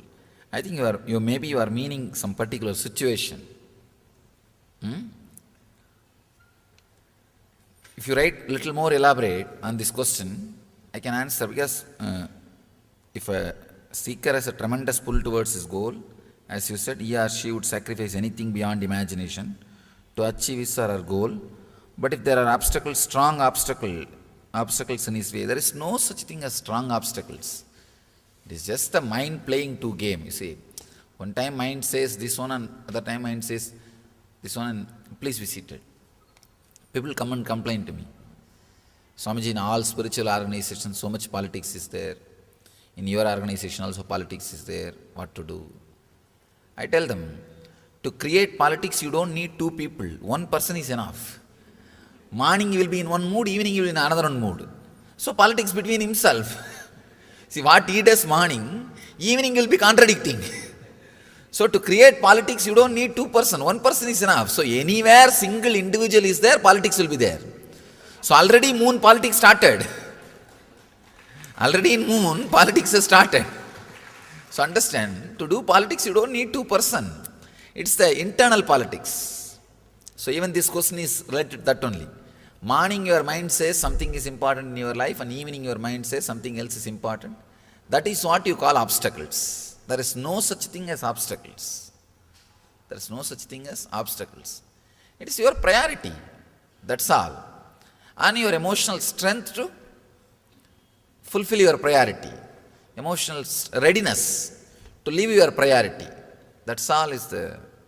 Otherwise there is no obstacle. Obstacle word is just, there are so many words, meaningless, but commonly given meaning because of our hypocrisy. Same with the gap between the efficiency and victory, achievement. There is no gap. Because of our hypocrisy, we don't want to believe we don't have efficiency. We know we have not achieved the result, but we don't want to believe we are responsible for it. So we always say, no, for my efficiency, for my skills, I should have been somewhere. God has punished me. All these are usual statements we use to hide our inefficiency. So these words like gap between the efficiency and success and these obstacles, all these words are just meaningless. Please understand, there's no effect without cause. There can't be anything without your silent permission. In the inner space, all of us, see, whenever after a certain incident, the result is liked by you, you call it as miracle and you are responsible. If that aftermath is not as you feel comfortable or connected or happy, then you say it is accident and you are not responsible. That's a drama we play. It's just hypocrisy. Whether you like or not, understand or not, it's a very deep but truth. Even your accidents, we attract. We attract our accidents. I can quote many incidents. Even the one incident can quote. Many times you would have heard from this from me, because I'm seeing 70% are regular devotees. Only 30% I'm seeing new faces. But at least for the 30%, I'll repeat this incident. This happened in USA. One 4 or 5-year-old child was brought to me for autism, to heal. Child was having autism, so they brought the kid to heal. He was born and brought up in Telugu family, settled in USA. They brought the child and they asked me, Swamiji, please heal the child. And he is suffering. He can't talk and disturbed child. I put my hand on the head and started healing. The moment the energy started entering his system, he started speaking straight away in Tamil, not even in Telugu. They say, impossible, Swamiji. The whole family says, none of us know Tamil. Neither our relatives or none of us know Tamil. And he is very clearly speaking. First of all, he can't speak. He is speaking. He is speaking in Tamil. He says, in singular he said, not even with respect, remove your hand. He told me in Tamil, Kaiye Edra. In singular. I was shocked. I was really shocked. First thing, I was shocked because he was able to speak. Second thing, he is speaking a very clear, fluent Tamil. And in singular. I was shocked. I thought maybe he is possessed some spirit or ghost. Even then, usually spirits don't stand in front of an enlightened energy. I was completely taken aback and I asked, who is speaking? May I know? That guy said, don't you understand? I am the owner of this body. Don't think I am ghost or some spirit. I am owner of this body. I am speaking. Remove your hand. First remove the hand and then we will talk. He was very strong. I said, why? Don't you understand? I am healing you. Why do you want me to remove the hand? He says, I don't want to be healed. I want to live like this. I was shocked. I asked, why? What made you to take this decision? He says, I am tired of living a responsible routine life. Taking bath, going to college, going to office, and I am tired of this responsible life. There is nothing. So I decided one life I will enjoy without any responsibility. I want others to take care of me. People to attend me. I was shocked. No, see, really, after the IT invention, IT civilization, that's what I have to use, that is the word I have to use. After this IT revolution only, the artistic child have become more. Because people are tired of working 24 hours. What will you do? Unnecessarily creating infrastructure without enjoying. No, I am not saying reduce GDP. No. I am saying learn how to live also. You will actually be more productive, more creative, and you will be enjoying also. I have seen these countries too much oriented towards working. Those countries are suffering tremendously with depression and this kind of kids. Because souls are becoming tired of working. They say two lifetime we worked as a IT software professional, now let me become artistic child. No, really, I don't want to work anymore. These kids are taking this kind of decision. Anyhow, if you understand little deep mystic truths, you may understand what I am saying. But the incident itself is truth. Please understand. The incident I am reporting as it happened, without mixing anything, without adding or reducing. I may be giving my commentary, my interpretation, but incident itself happened as it is. Let me finish the incident. Then I asked him, all right, you wanted to rest and live an irresponsible life. Okay, but what about your parents? They are good people. They are suffering. Why did you take birth to them? They are very good people. He says, I took birth to this couple because they are very good people. They will take care of me. Somebody else may put me in some residential school or somewhere else. They may put me in some residential houses, homes, to be taken care. I know these people are good people. That's why I took birth in their family. Actually, usually, whatever you read intellectually, here as an intellectual truth, sometimes some incident will make that as a reality, experience. Some incident suddenly will make the truth as a click in your life. Something will click. You know, God, what that Swami said or what that book says is true. You will experience. Same way, I have read many places. You are authority of your life. You make decisions. All these things I have read. When you take birth, you choose your parents. All those things I have read in many Upanishads and books. To tell you honestly, I don't believe whatever I read. I may tell others to believe, but I don't believe. I don't believe. But when this happened, it was such a strong click for me. I know. Now I know. Experientially. Now whatever I am saying, you may not believe, but my experience, I have seen. When I removed the hand, again that fellow is dumb. He is not able to speak. Not only he is not speaking Tamil, he can't speak a single word. If I put the hand again on his head and ask any question, he answers. It's my experience. Shocking, mystical, but truth is very clear. When he speaks, very clearly he is uttering the words. Only thing he is uttering in a singular abusive language. Because he is very tired. Retired, he wants just retirement. Tired. want to retire, irritated, stressed, but doesn't know how to retire eternally. How to retire. So, instead of, for example, if I want to leave this space, I can just get up and walk, instead trying to commit suicide. Unnecessary. That's what that child has done. That's what the child has done. If he wants to rest, he can just relax by reducing the engrams, samskaras. But he doesn't know the technique. So he reduces the expression part. He reduces the possibilities of expression. Like taking birth as a physically or mentally handicapped child.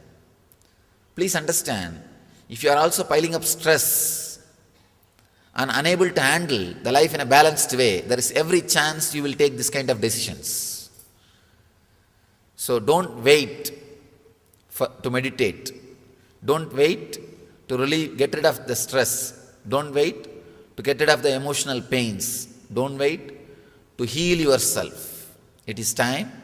Now I am not threatening you. I am not threatening. I am just sharing my experience. Anyhow, this incident taught me a great truth. Even if it is an accident, we are responsible. Many times when people ask me, Swamiji, you say it's our karma, we are responsible. But how about kids having cancer? 5-6-year-old kids having cancer, having diseases. How can they be responsible? What sin they have committed? Now I know the answer. Now I know the answer. That incident, it was a real strong click. Very strong click. Whether you want or not, understand or not, we are responsible. We attract.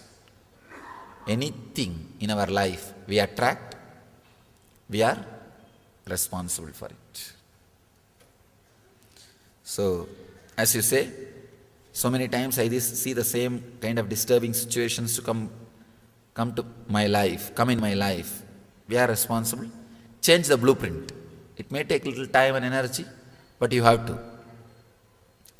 It is just like if you become overweight, if you put on weight, you work for 6 months to reduce and bring it to balance. Same way, you accumulated too much of samskara, too much of engrams. So work for 6 months, take it as a project. That's all. But the problem is weight everybody can see, so you feel compelled to reduce. The engrams nobody can see, so you think, oh, I am okay, I am comfortable, it's okay. That's the only problem. But take it as a project. That's the only way.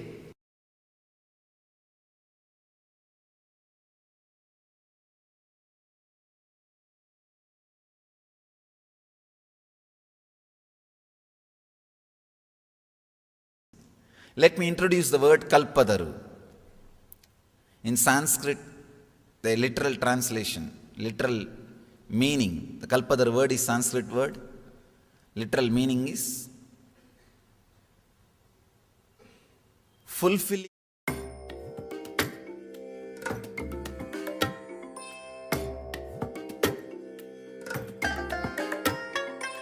I bless you all.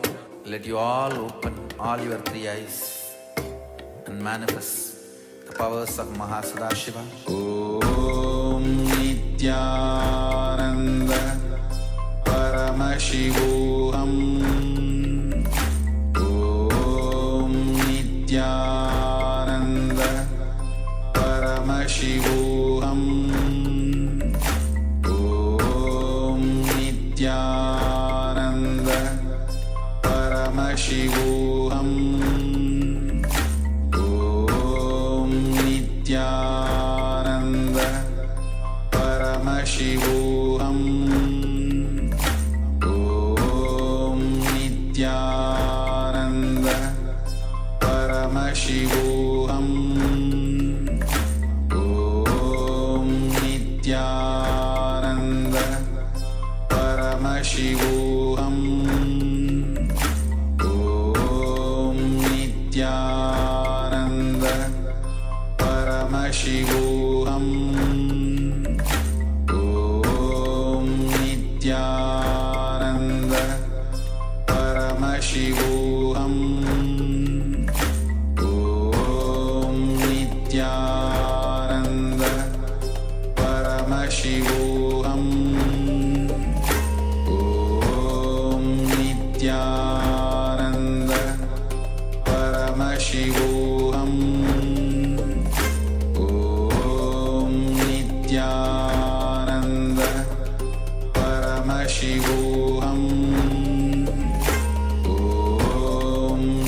Nityananda Paramashivo.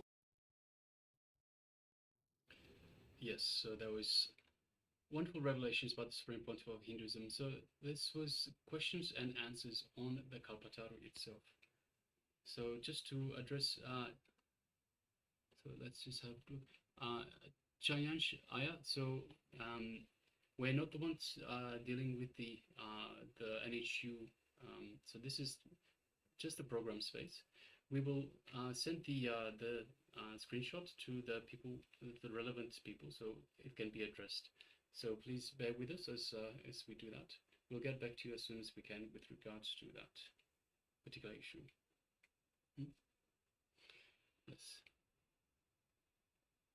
Yes, Malizi is asking, then why did he want to rebirth again if he was tired of working? How do we choose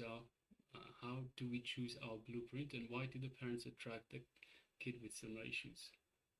Yes, so we all take decisions. See, even when we are born, when we go through the process of deciding our next birth, we have a look at what was most important to us, what we wanted most in this particular life, and that we didn't fulfill, and based on that we choose the next birth.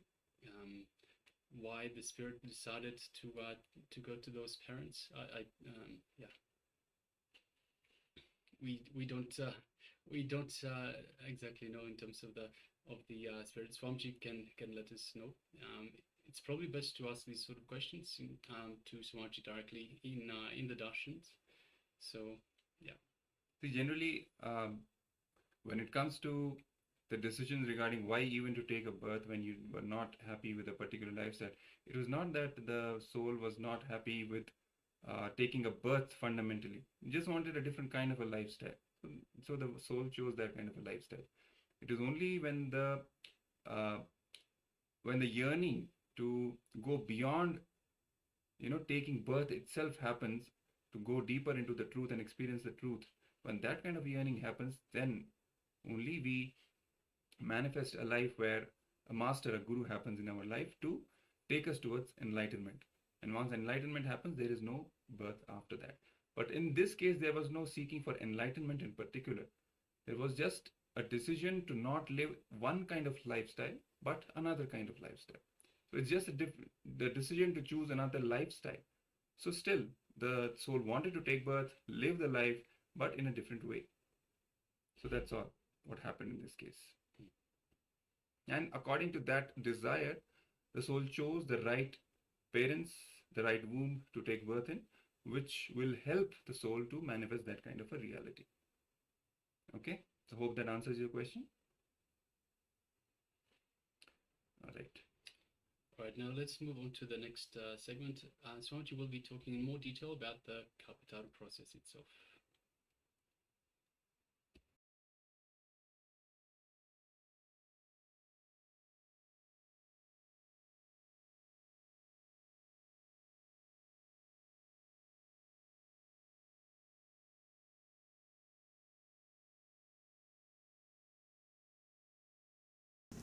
Let me introduce the word Kalpataru. In Sanskrit, the literal translation, literal meaning, the Kalpataru word is Sanskrit word. Literal meaning is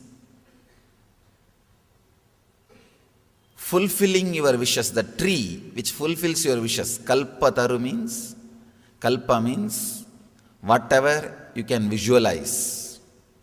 Taru means the tree which fulfills it.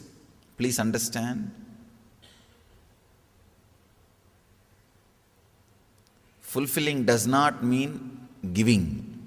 There is a subtle difference. Many times, giving does not gives you fulfillment. If your desire is given, what you asked is given, the fulfillment doesn't happen. What for you asked, if that is provided, only then fulfillment happens. There is a subtle difference between what you ask and what for you ask. Many times we achieve what we ask, but what for we ask is never achieved. I have seen people going through the depression of success. They achieve what they want, house, car, bank balance, relationship. They achieve all that. But what for they want to achieve, that they are not able to achieve. Because whenever you wish for something, you always have a feeling, if I achieve this, I'll be settled. If I achieve this, I'll be settled. But after achieving that object, suddenly you realize you are not settled. You are not fulfilled. That's what I call depression of success. I've seen so many people, before achieving something, they think if I achieve that, I'll be completely fulfilled and settled. But after achieving, they are in opposite mood. Completely opposite mood, you can see. Kalpadaru means which can fulfill your visualizations. Sometimes it may give what you want. Sometimes it may take you beyond what you want. Fulfillment. In each one of us, that energy, the fulfillment is there. These are all, please understand, I am not repeating the same old things which you heard or read in books. When I am saying, I am responsible for it. But now, when I say, this fulfillment is inside you, I am responsible for my words. You can ask me. I am responsible for what I am talking. So please understand, I am not repeating from any book. I am not repeating from any theory. Whatever you listen from me, I am responsible for it. You can very clearly understand, I am responsible for what I am talking. The fulfillment is inside you. It is there. And we have experienced. Even now, rarely we experience. One big problem is, human beings when they walk, they leave their footprint. The birds don't leave their footprint. Same way, suffering leaves samskara, engram, memory in you. But fulfillment, which you experience in your life, rarely doesn't leave.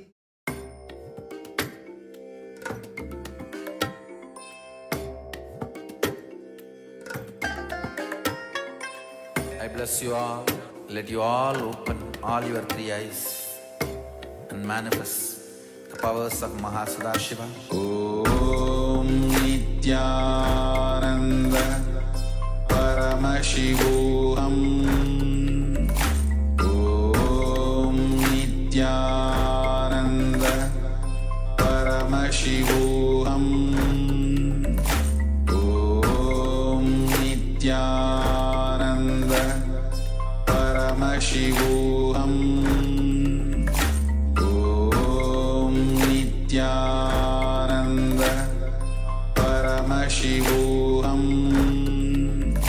Om Nityananda Paramashivoham.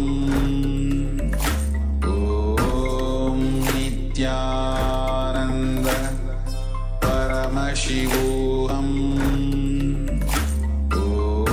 Nityananda Paramashivoham. Om Nityananda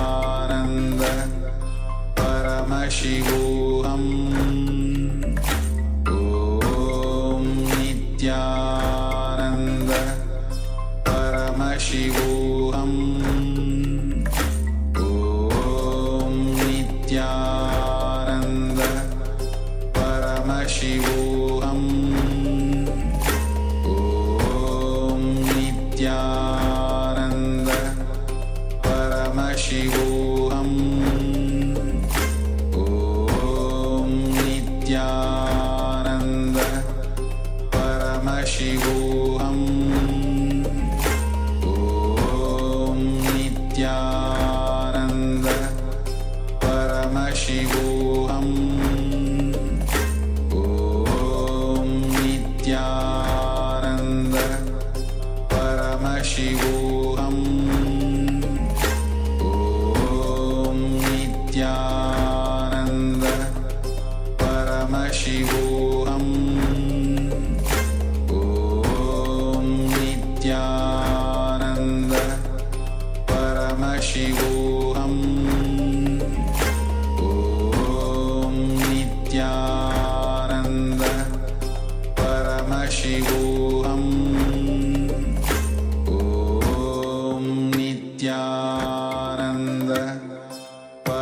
Paramashivoham Om Nityananda Paramashivoham Om Nityananda Paramashivoham Om Nityananda Paramashivoham Om Nityananda Paramashivoham Om Nityananda Paramashivoham Om Nityananda Paramashivoham.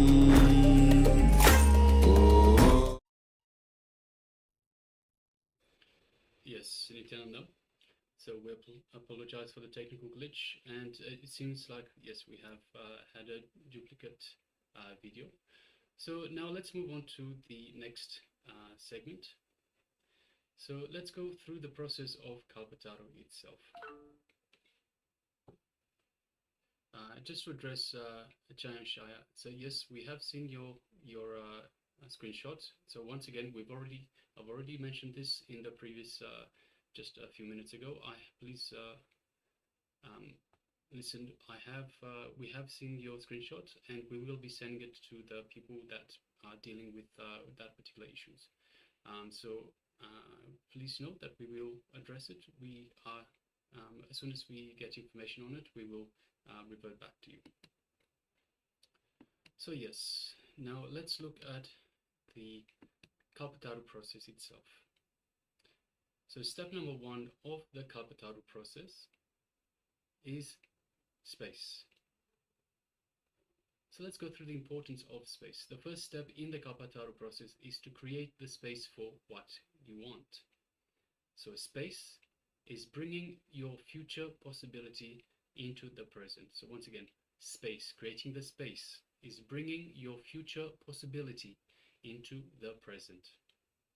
A space is created by strongly visualizing that your desire has already become a reality.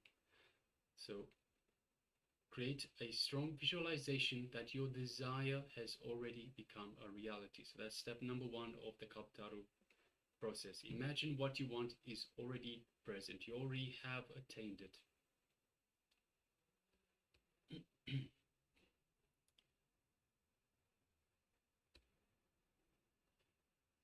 Creating the space is like making the balloon. So if you have a blow-up balloon, creating the space is like making the balloon, which is the visualization. Infusing air into the balloon is the second part. So creating the space is making the actual balloon itself.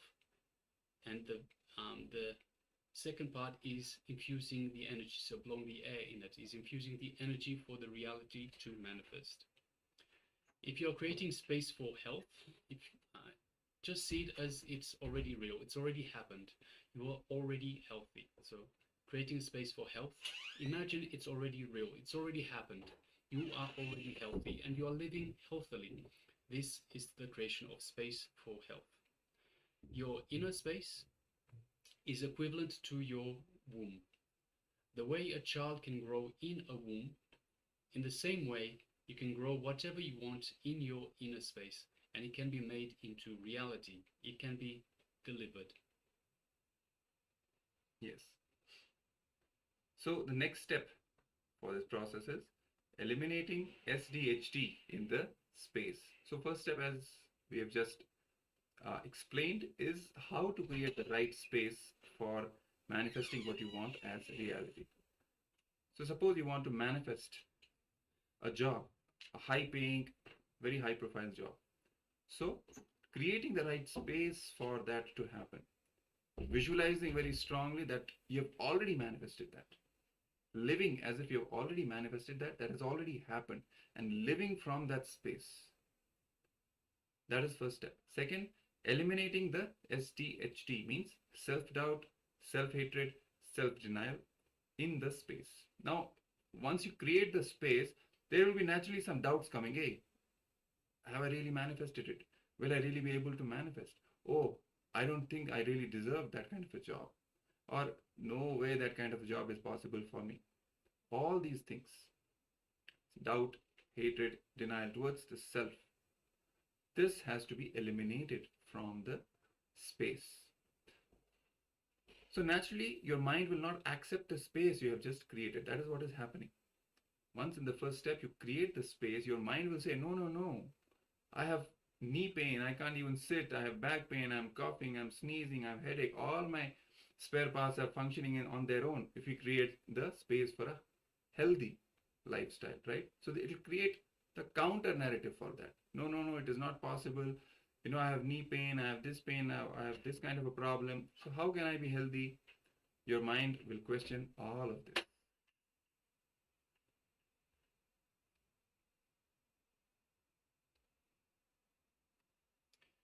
Yes, so as part of this second step, when we create a space, let's complete with all these doubts, everything that happened inside us, including the doubt whether we can create the space itself, the doubt whether the space will really become real. So let's complete with all that.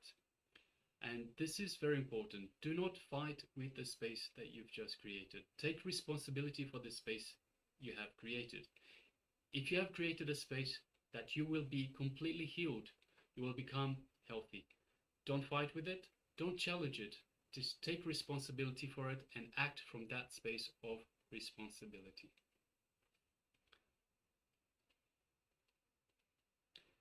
You letting your possibility to happen in you, you trusting your possibility without self-doubt, you responding to your possibility without self-doubt is Kundalini energy.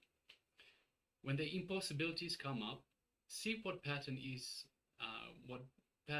coming up. Is it self-doubt? Is it self-hatred or self-denial?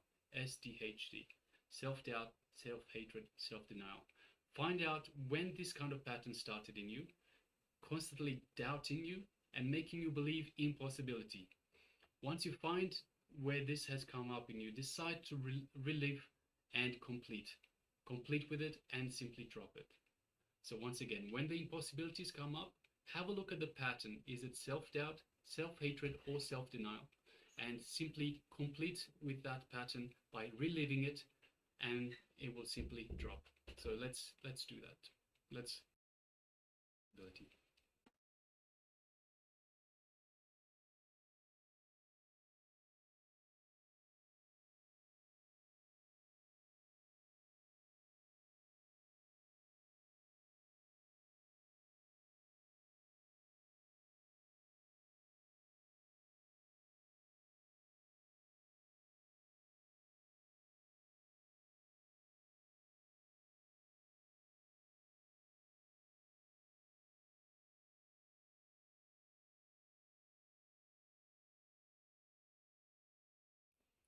Yes.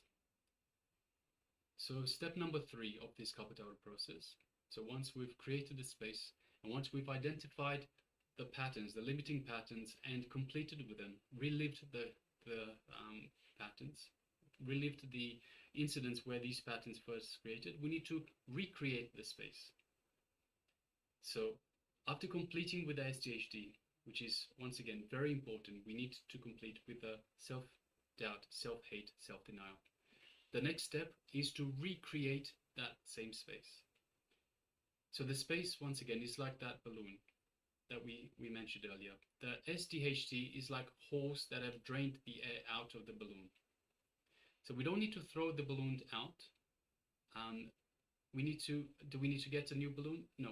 We have to complete with the SDHD, with the self-doubt, self-hate, self-denial, to recreate that space, to remove the holes from the balloon.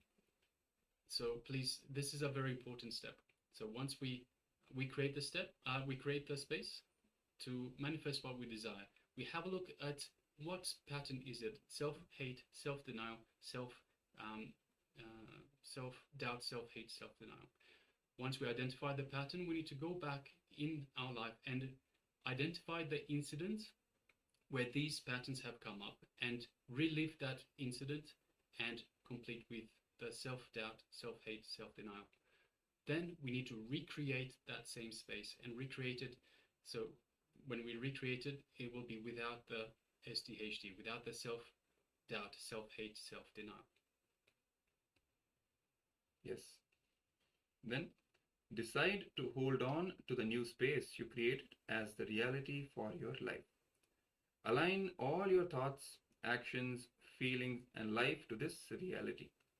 You will see simply the space you created will radiate itself and become a reality in your life. Especially when the Master blesses his integrity, his authenticity, his responsibility. It is like Ganga entering into a well. The force of the Ganga entering into a small well. If you are a small dirty well, you can doubt if you can be complete. But when Ganga enters into your well, you are cleansed and cleaned in all directions. So that is the power of Master, or Swamiji in our case, infusing his completion into us.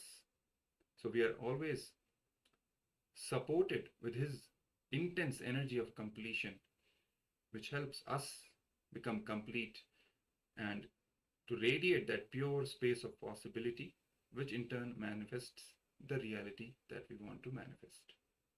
So that is the science of how Swamiji's boons really help us manifest the reality. If it is just up to us, we can still be doubtful of whether I'm able to complete, fully, so that my space can turn into reality. But when Swamiji himself blesses, it's like with full force, the Ganga water enters into the well of our inner space and cleans up the whole thing and purifies it with the energy of completion.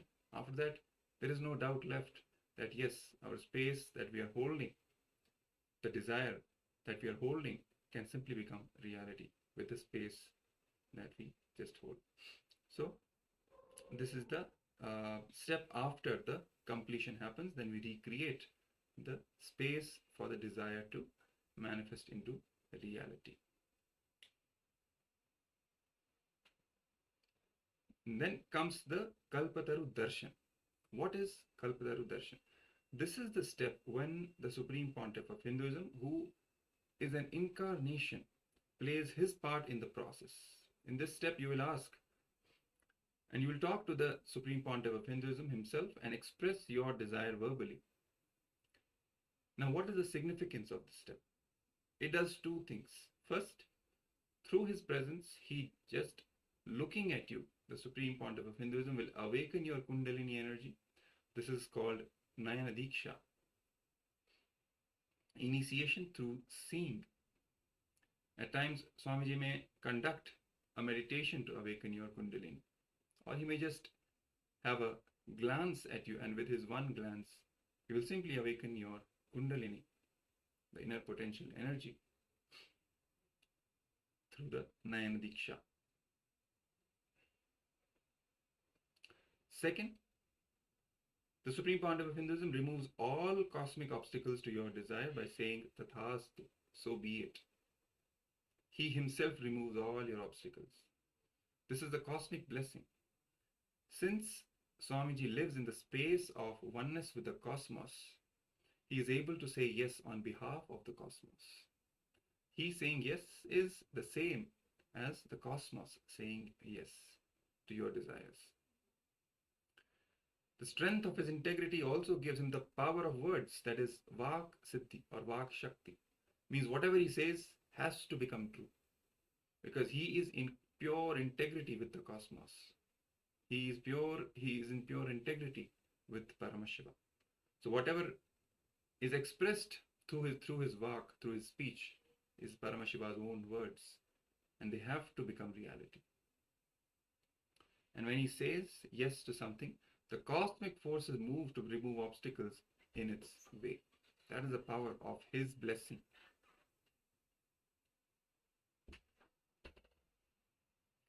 Then, after we get the blessings from Swamiji, what is the next step after that? Take responsibility and act.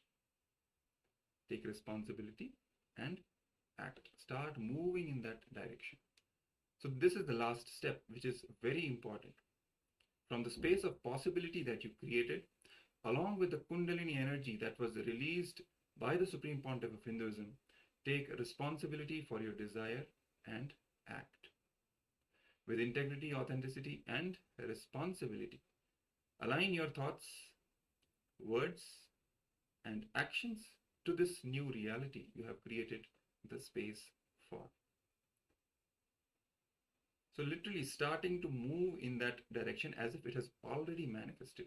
Your thoughts have to be aligned to it, your words have to be aligned to it, and your actions have to be in complete alignment to this reality, to this new space that you have created, and with responsibility. It is important to do both. Take responsibility and act from that space of responsibility. Often people think that asking Swamiji for blessing is enough. That, we have asked for blessing, he has blessed, that's it. I don't need to do anything now. They don't have to do anything, is what they really think. Others think it is enough for them to complete with the SDHD, but they do not need to do anything after that. So do not stop there. Finish the final step, which is to take responsibility and act from the space you have created. Action is important here. You have already created the space, you have already completed with all the self-doubt, self-hatred, self-denial, then recreated the space freshly with completion. And then Swamiji has infused his completion, his Kundalini energy, everything he has infused into that space.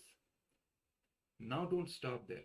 From this space that is just created powerfully, start acting with responsibility, with the space that the desire that you wish for has already manifested. And then you will see the space starts radiating and your reality starts getting created around you. The reality that you wish for. So this is the Kalpataru process. All these steps put together is what the Kalpataru process really is. So I request all the participants to put any questions or doubts if you have any about the Kalpataru process, if you have not understood any of the steps. So you'll feel free to ask. We'll be most happy to clear your doubts, because understanding this Kalpataru process is very important. Before we actually do all the steps one by one to manifest the desire, which we wrote down, right? Remember, we wrote one desire that we wish to manifest today. Now, how to do that is what we have been talking now. The step-by-step process of how to manifest that desire into reality. Next, we will actually come to doing that completion, creating that space, actually doing the process. But before we start doing the process, it is important that we understand all the steps associated in this process. So if you have any doubts, any questions, please feel free to ask.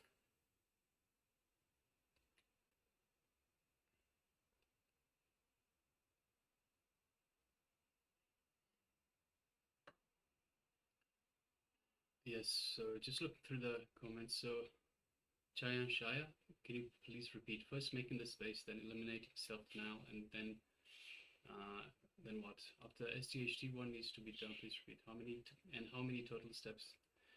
So Malizi, there was 5 steps in total. So once again, we'll change.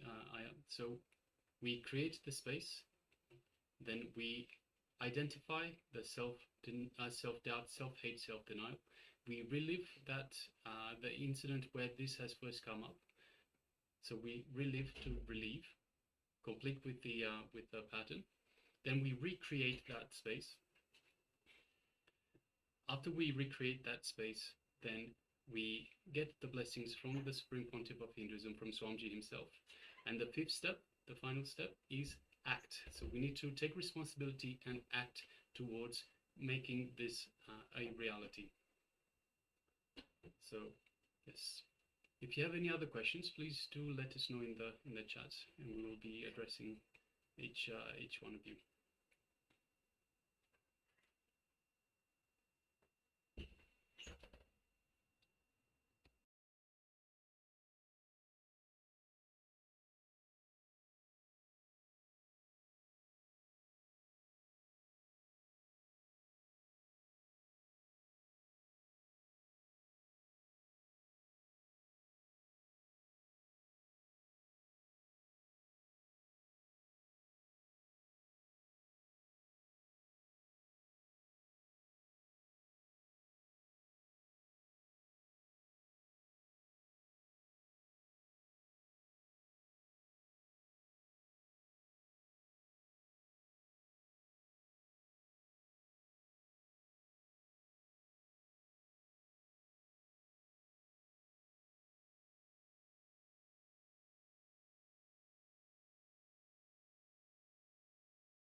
Yes. So Chanshaya, so you're asking how to recreate the space in exactly the same way that you created the space in the first instant. So create the space by visualizing that it has already happened. So you hold the strong intention. So for whatever your desire, whatever you wish to make reality, so whatever the desire is, you hold that as a strong intention, and you create the space by visualizing that it has already happened. See, the reason we redo it again, so once again, when we first create the space, we still have that, it's similar to that balloon with that still has some small holes in the balloon itself. So we can blow up the balloon, we can infuse all the energy into the balloon, but it will not blow up, it will not expand because of the little holes that are in the balloon. So we are creating the space to start off with, to understand that that is what we want to create, to have that intention that we want to create the space, we want to create this reality to come through. Then we need to identify what is actually stopping us from creating that reality, and this is where the self-doubt, self-hate, self-denial comes in. So these are patterns that stop us from manifesting our reality. So once we've identified, then we need to recreate the space. So again, in the same way, so we've identified and removed the space, the patterns, the self-doubt, self-hate, self-denial.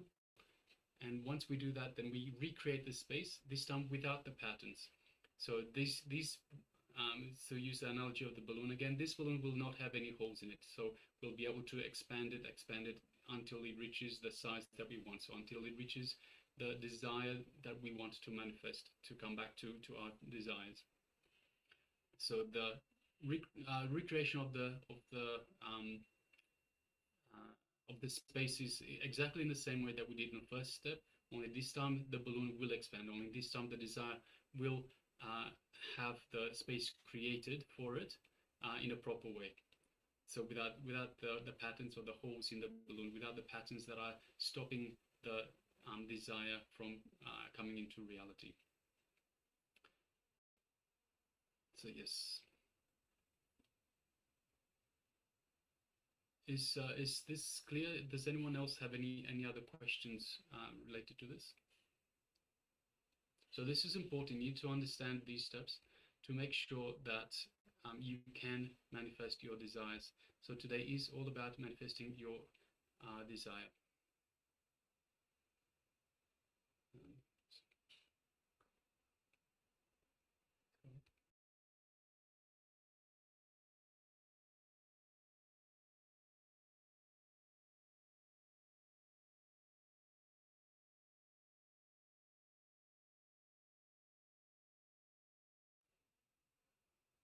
So just once again responding to change, Aya. So after completion, please elaborate. So I've elaborated on the creation of the space. Is it similar to the law of attraction? Not really, no. So the law of attraction is just wishful thinking, where you're just saying, I want this to come true, I want this to come true. So it's only concentrating on the visualization part. And this is where it falls over, because you still have the patterns that get in the way, the patterns that are limiting your reality from coming true. So the law of attraction is only a small step of the entire process. So no, it's not similar. This is much more. This is actual science. This is science that you can reproduce at any time that you wish. So whatever you want to manifest, you can reproduce this science again and again and again. A lot of the times, if you have a look, so this law of attraction is only working for those people that do not have any of these limiting patterns, and only in the areas of their life where these patterns do not occur. So once again, it is only a small step of the manifesting your reality, which is a science which can work on any desire that you have. So if you follow these 5 steps, then your desires will come true.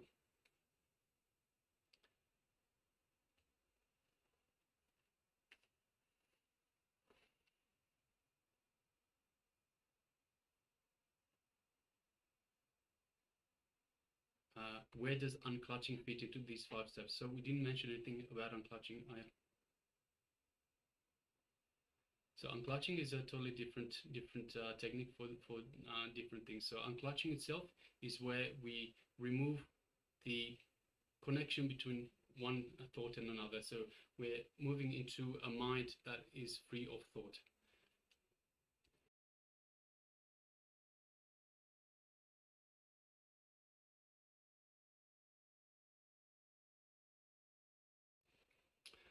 So Ma Lizzie also asks, step 4, recreating. So step 4 is where we get the blessings from the Supreme Pontiff of Hinduism. But recreating the space include release limiting beliefs and receiving blessings from the Master. So you're quoting step 3 and 4 there, Ma. So recreating the space is step 3. So once again, first step is creating the space. Second step, removing these limiting beliefs and patterns. Step 3 is recreating the space. Step 4 is getting the blessings from Swamiji. And yes, yeah. And then 5th step, of course, very important, Ma. So please, I'd like to stress out to all participants once again, as we have just earlier. 5th step is also very important. So please do not believe that just by doing the first 4 steps, you can let go. You have to take responsibility and you have to take actions towards manifesting this reality, making this reality your reality. So the 5th step is also very important. You cannot have, so as Swamiji says, in terms of water becoming steam, it only happens at 100%. If you're only doing 4 steps out of 5, it will not happen. So water, even if it is a 99.9 degrees, it will still not turn into steam. So similarly, this if you only do the first 4 steps, then it will not, your reality will not manifest. You're just creating the space and yeah. So what actions? Malizi, anything depending on what your desire is. So whatever actions you need to take for that reality to come true. So let's say, for example, in terms of wealth. So if you have, if you want to manifest wealth, you find the limiting beliefs in you, and then you ask for. So you create the space. You ask, you remove the limiting beliefs and patterns. You recreate the space. You ask for blessings from the Supreme Pontiff of Hinduism, from Swamiji himself, but then you don't take any actions to creating this wealth. Yeah. Then you're still in the same boat. You want wealth, but you're not taking actions to actually create the wealth. Yeah. So actions that you need to take in order to create your reality. So let's say you might be having, so going along with the same with the health, with the wealth, you might be so you might be wanting to have business, or you have your own business, but you're not making money. For some reason, you need to find the patterns that are stopping you from making money. It might be something in terms of, like, in the way that you're doing business, in the way that you're interacting with customers, or whatever it might be. Just so this is just to give an example. Unless you take the actions to correct what you are doing, then it's not going to come true.